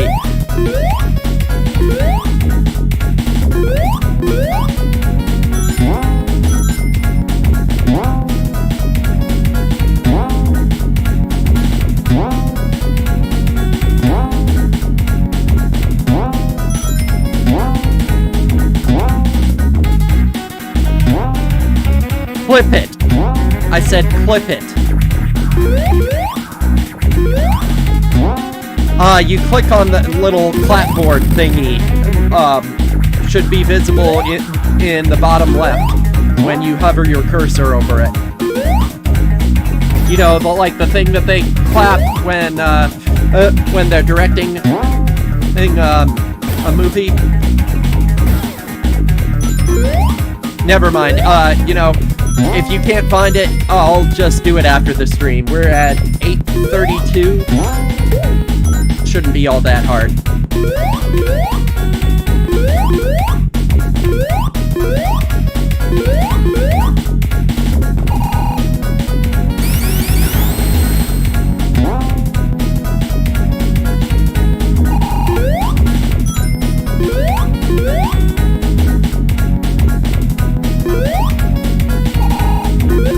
Yes, Neko, to answer your question, part 3 is called Stardust Crusaders.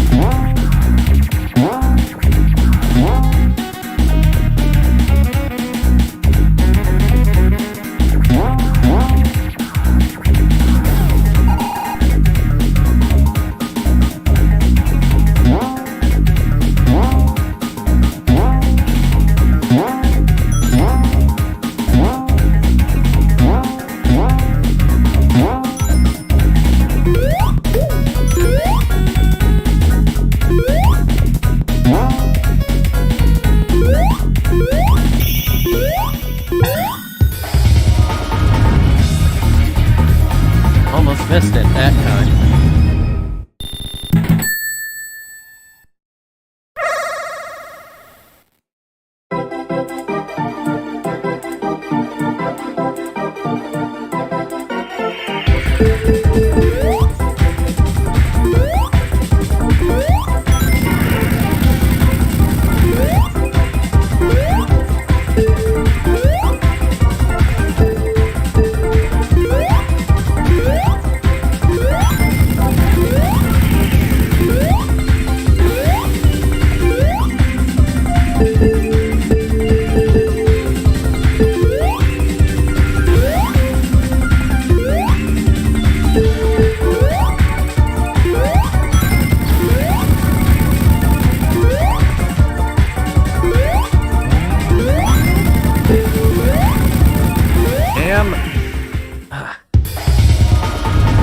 Yep.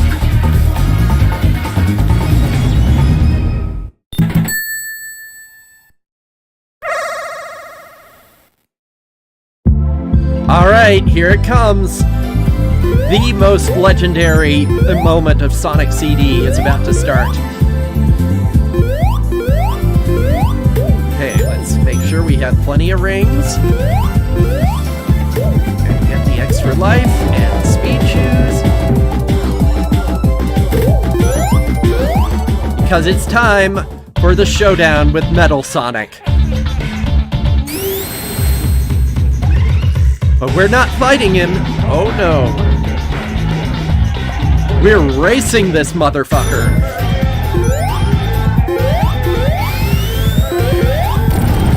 Oh, hey, Nova? Glad to see you, and good luck with that. Crash Bandicoot 1 is brutal as fuck.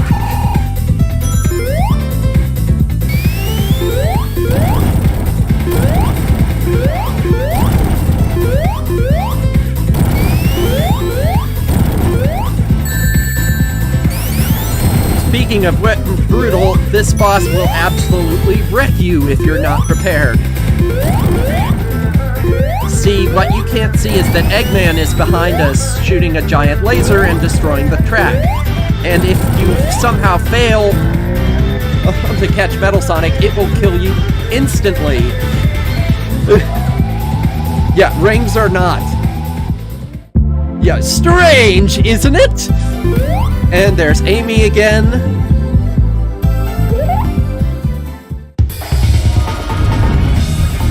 Gotta love how Metal Sonic, you know, imitates Sonic's death ball animation at the end there when he slams into the wall. It's a great touch. Alright, here we are, the notorious final level, Metallic Madness.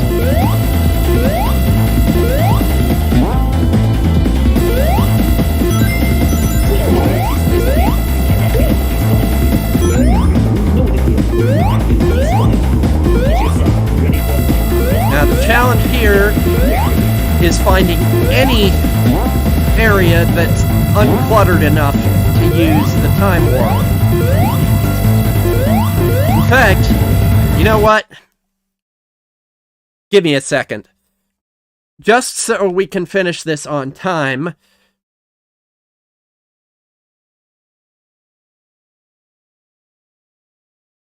Let me show you one of those mods that revamps the time travel. This one is actually really cool.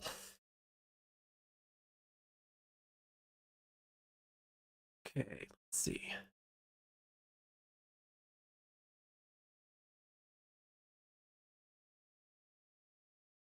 One sec.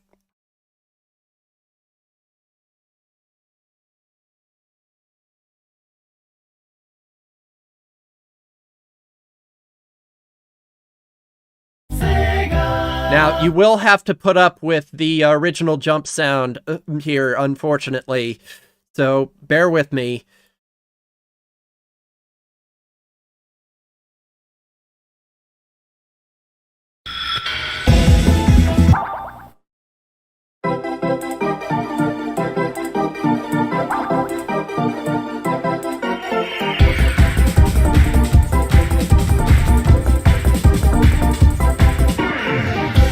Let's start a new game, actually.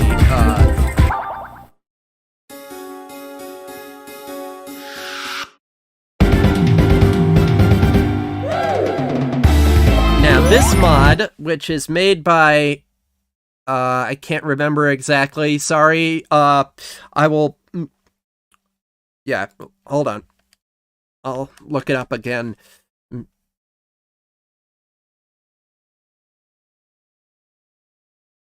Okay, this is by the Stone Banana. Now, this mod is inspired by a certain, very popular sci-fi movie series. I think it should be evident which one I'm talking about.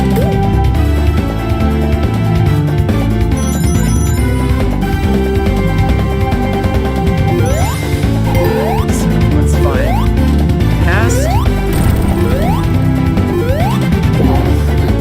Oh, huh. The jump sound is working. Maybe they fixed that.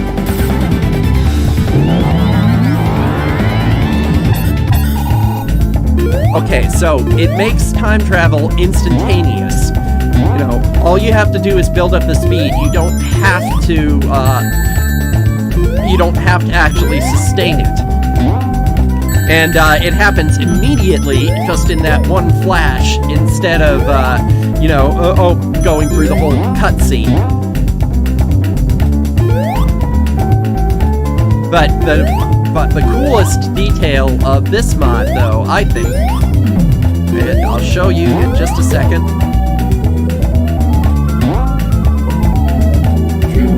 Okay. Hey. 1 second.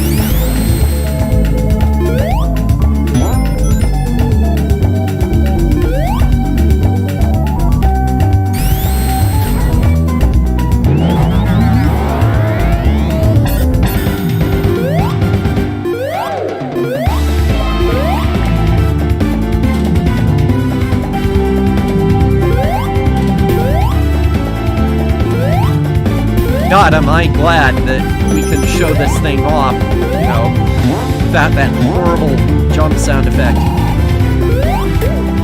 I mean, the double jump would still be really nice. It would be nice if those mods were compatible with each other, but...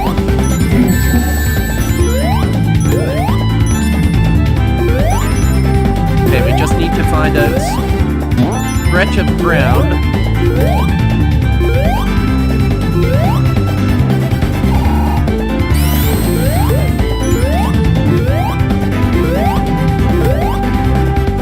But yeah, apparently, in the early stages of Sonic CD's development, the time travel was actually supposed to work like this.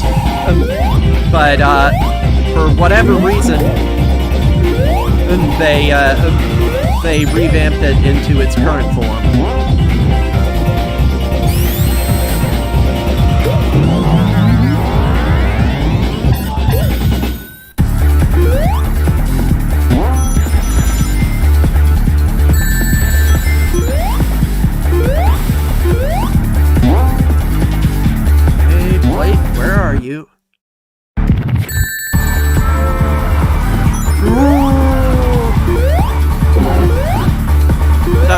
Sounds sort of like Monty Python and the Holy Grail to me, you know, and there was much rejoicing.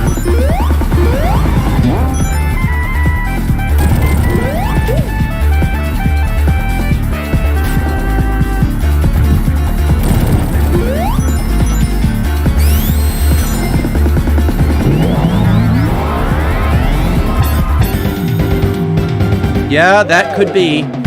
Okay, so let's try that. Oh, shoot. That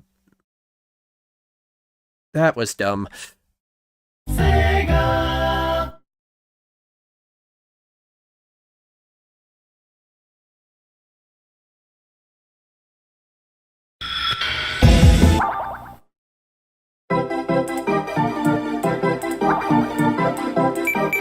Okay, we need a big flat stretch of land where we won't go airborne.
Yeah, they also made it so that you can't lose the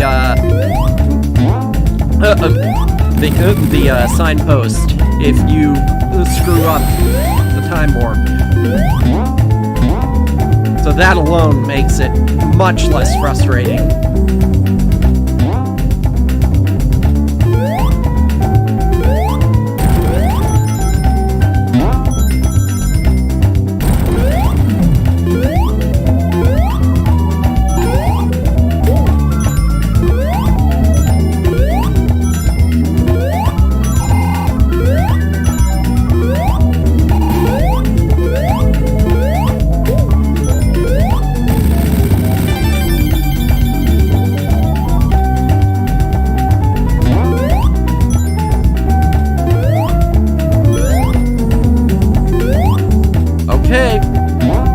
later, Yo-Yo. Have a good night.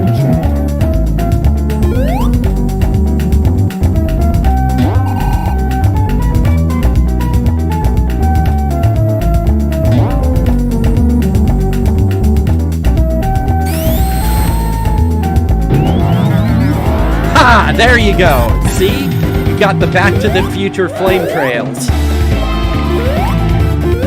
That is a cool little detail.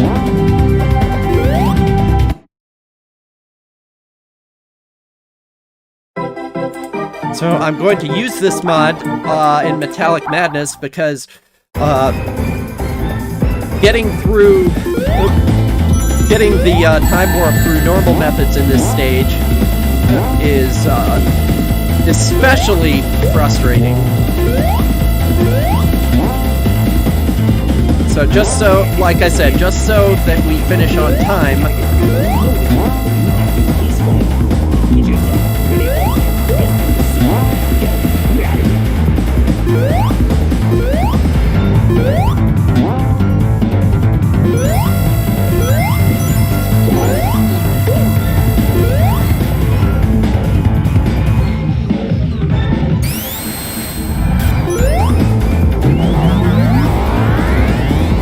Ow! There we go.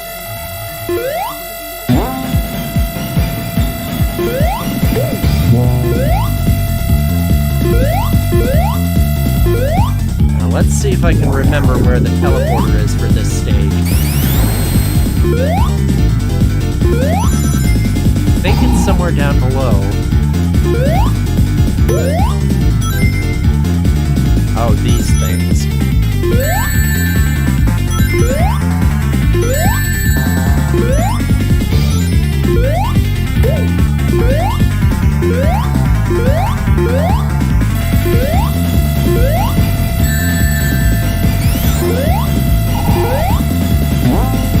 Yep.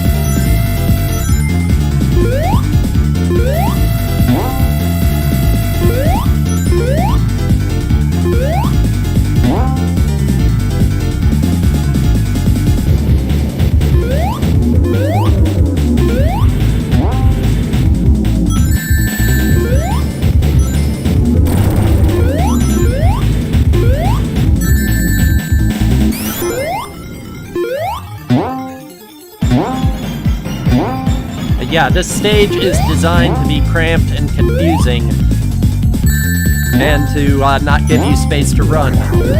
And in that respect, it's like massive success. In other respects, it's annoying as shit.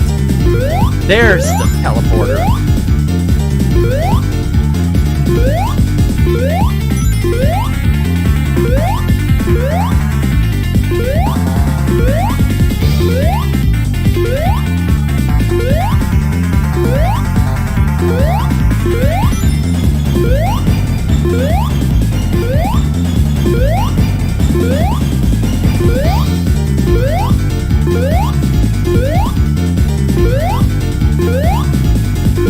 Yeah, see, it's also designed to waste your time.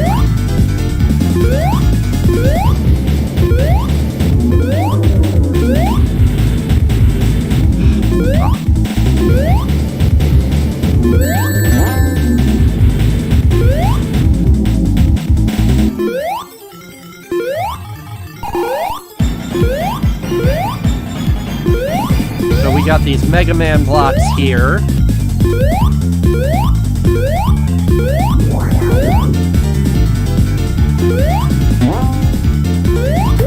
Alright, that's one teleporter down and one more to go.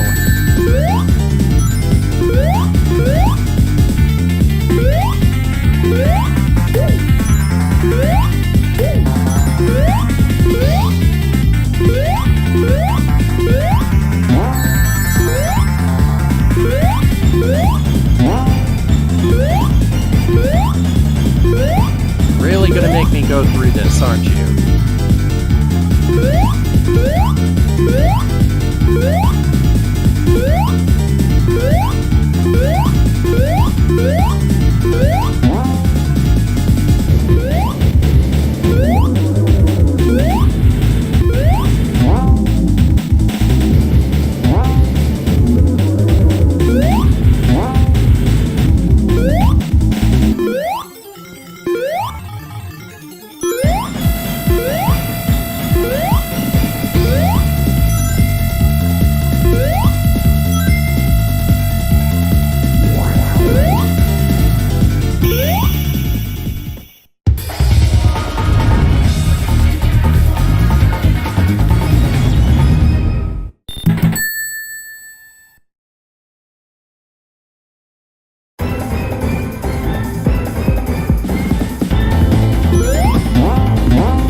this mod also makes it so that you can't time travel accidentally. So a lot of the threat of triggering the future posts is eliminated.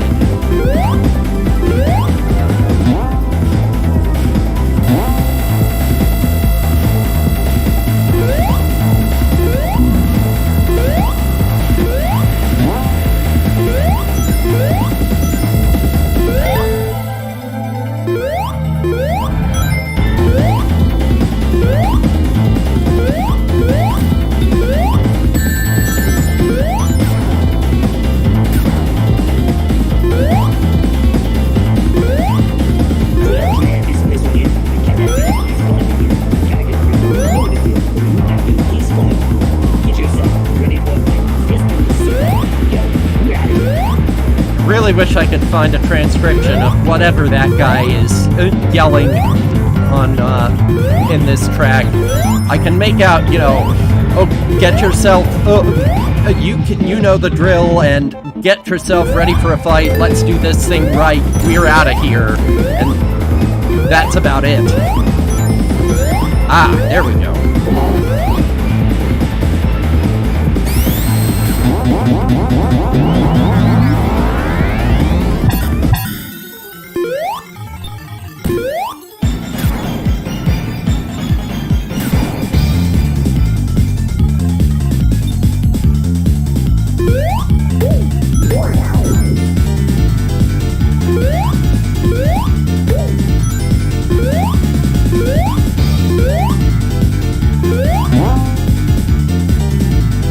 Yeah, so the other time travel mod actually makes it so that if you're going at the right speed when you hit the signpost, you warp automatically then and there. And it's a nice effect. I definitely like that one too, and it has its usages, but that mod seems a little bit more buggy than Banana's mod here. Because sometimes, you know, when you hit a signpost and you warp, it'll actually warp you 2 time periods forward instead or backwards instead of 1. So if you're in the future, you'll go back to the past, or if you're past, you'll go straight to the future, because it can't like distinguish. Because most of the signs are in the same places, you know, no matter what time period you're in, right? So it thinks that you just hit another signpost going as fast as you are, so it warps you again.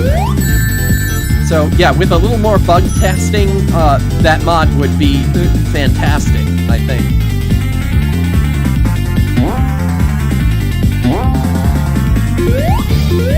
But yeah,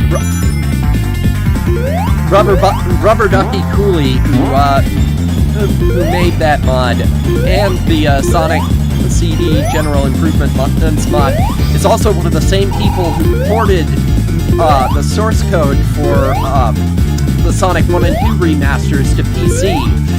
And, so, you know, hats off to this guy.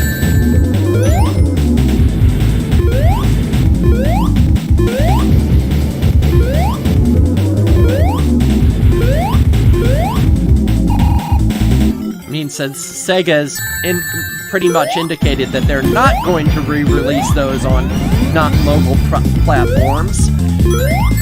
So, good on him. Oh, this thing. Now, this is a very strange gimmick. So you can't get up the platform without making this dumbbell walker thingy walk over to it, because your normal jump isn't high enough. Okay, and this is a unique gimmick just for this level. The shrink raise.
Yeah, this part of the level delights in making you go, you know, in sending you in a loop and making you retrace your steps.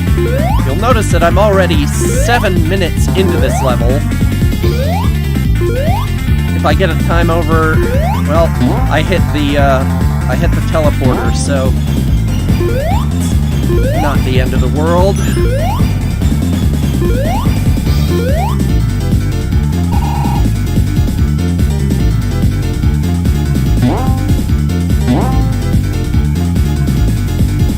I know this is Neko's favorite part of the game because Sonic is now small.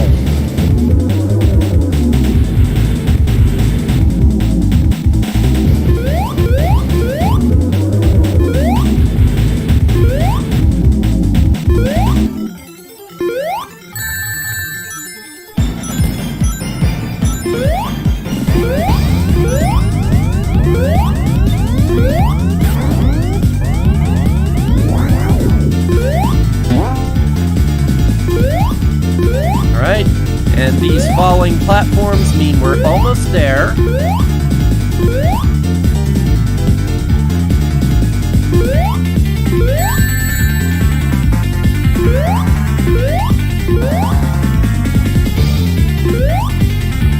There we go. So, I'm just gonna spoil this for you all right now. The final boss is not great. Like I said, Taxman was going to write in a new secret final boss for the re-release, but Sega said no.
By the way, you're probably, well, actually, you're definitely not going to hear this, but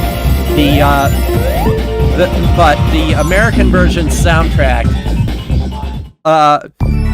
has an incredibly creepy game over music.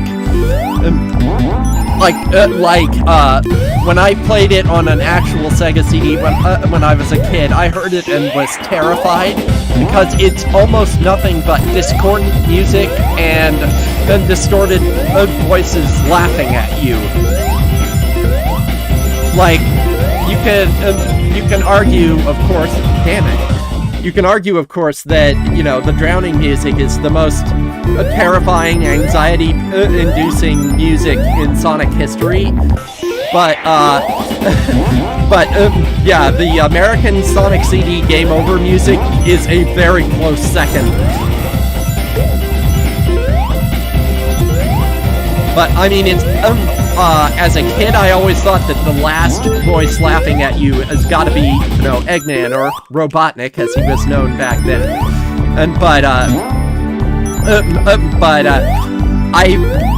I always took it to, interpreted it as, you know, he's roboticized all of your friends, including Amy, who you were trying to save, and one of the voices laughing at you is her. Because you do hear a sort of vaguely feminine voice laughing at one point.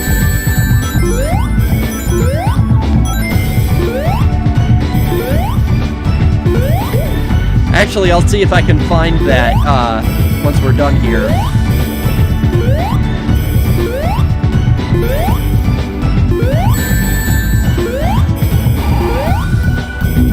Ah, crud.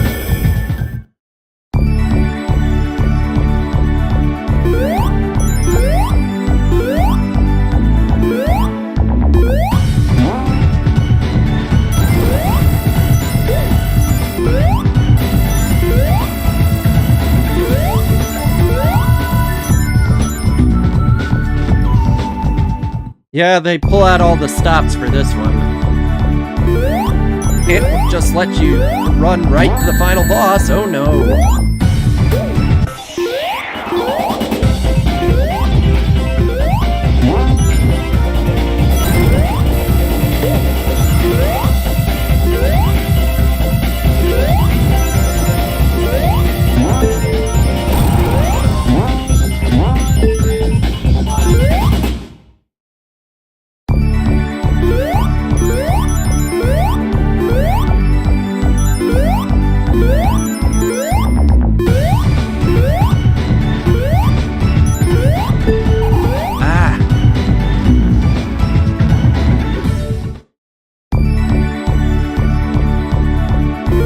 Alright, that double jump is going to come in really handy, so let me turn that back on. We don't need to time warp anymore, so my stream, I can do what I want.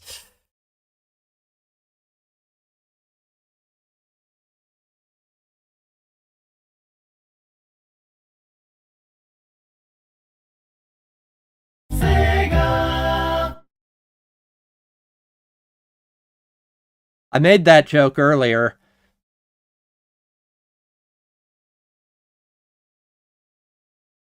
Boomer humor.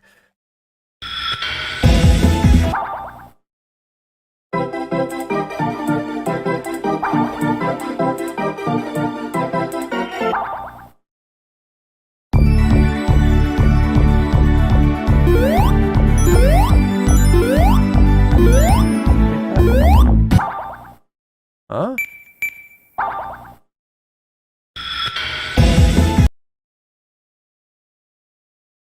Double jumps. Sonic CD refined.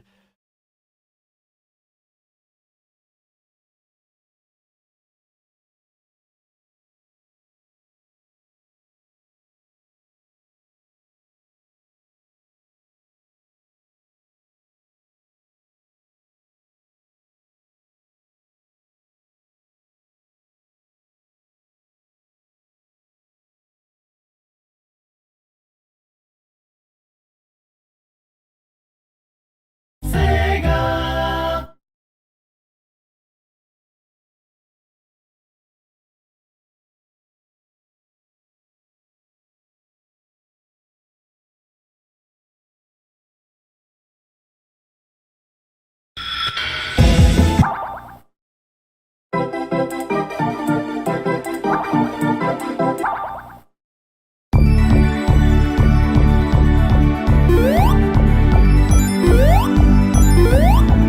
Well, that's weird.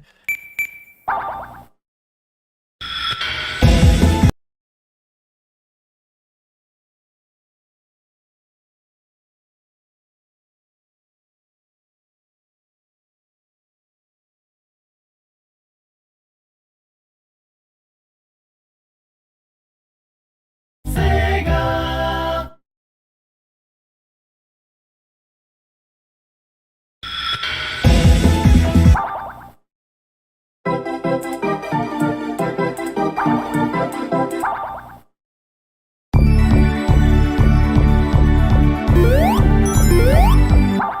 Huh, something seems to have broken the double jump mod. It was fine earlier. You saw it.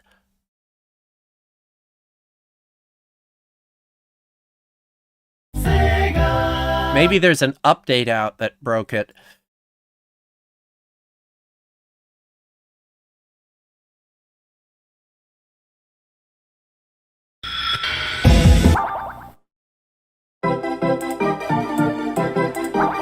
Well, if it doesn't work this time, I'll just turn on infinite rings or something. There it goes. Alright.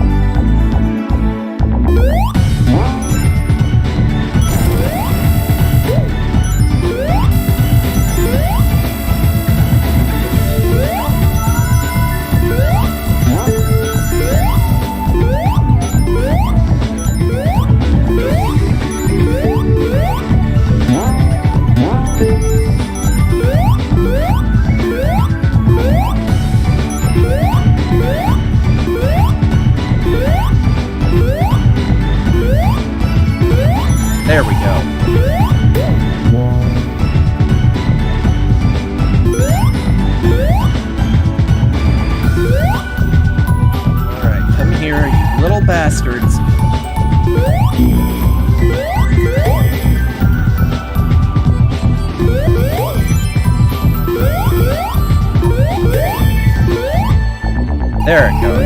Alright. And the final boss is... this thing.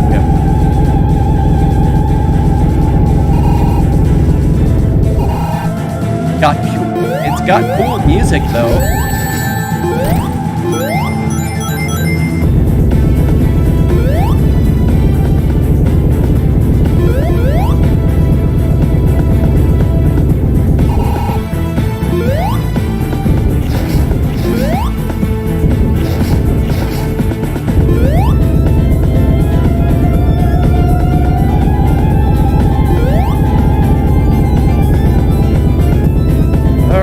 Come on. Fire 'em off.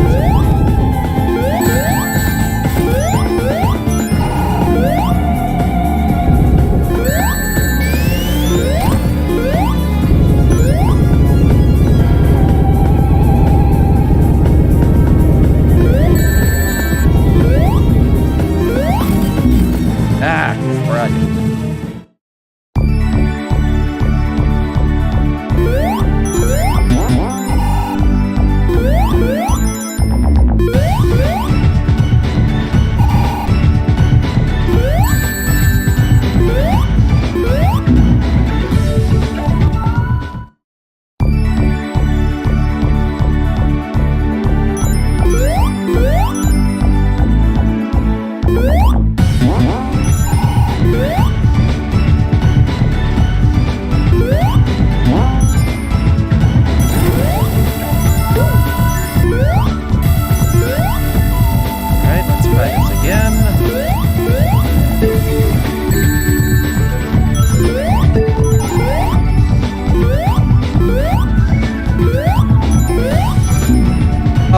Really?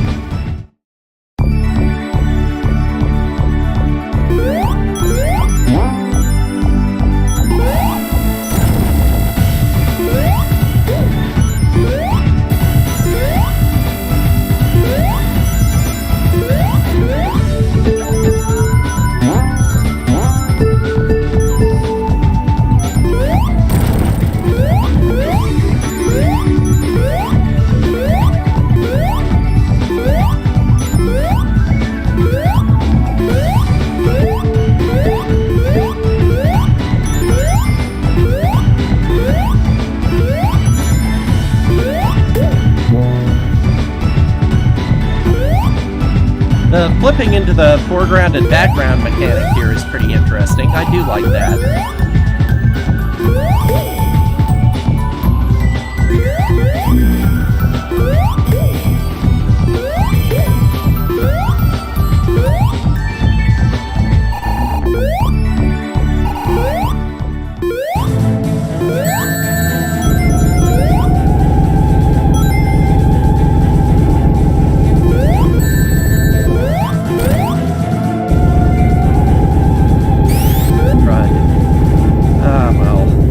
Probably inevitable. So yeah, apparently if you take damage in the right spot, your rings will not fall back down. So I guess they get stuck in the ceiling.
Yeah, see, he doesn't even have a hitbox when he's up there like that.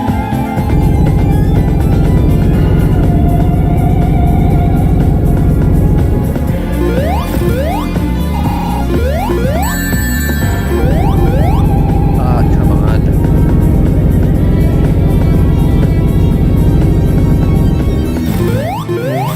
There we go. And Amy just appears here from somewhere.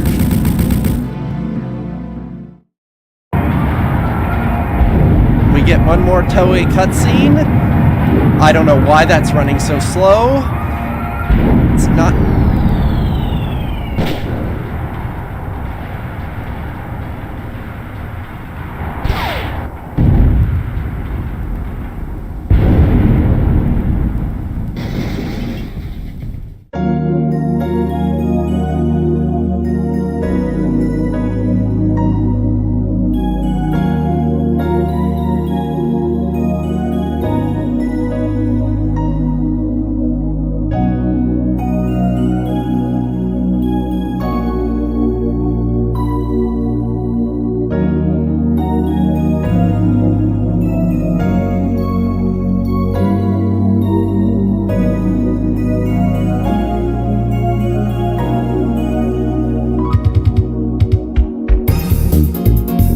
Get to enjoy Sonic kicking some ass over the credits.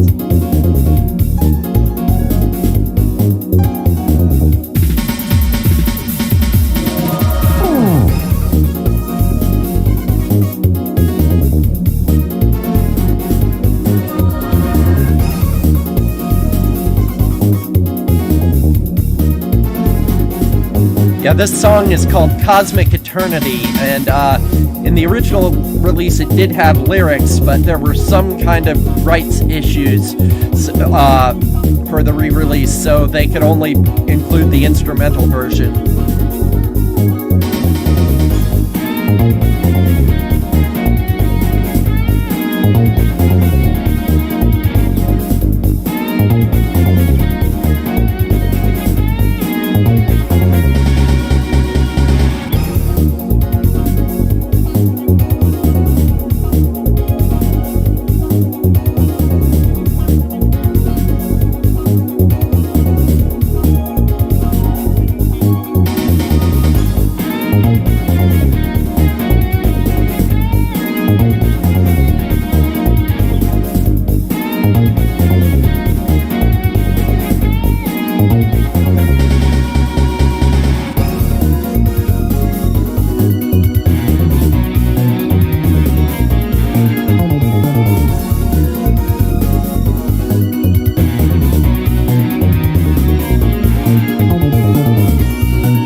That's playing, let me look up that other music. It'll be a weird note to end the stream on, but what the hell.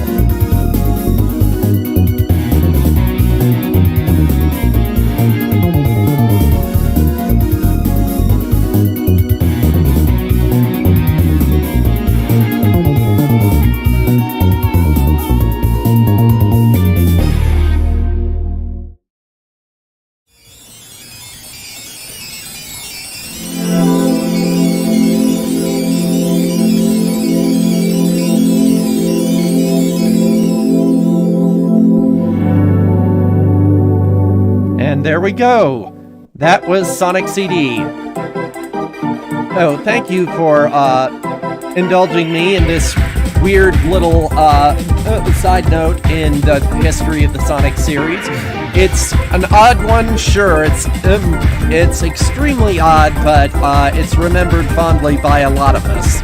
Not all of us, because Nova may be watching this, but anyway, so here you go, terrifying American Sonic CD game over music. One sec.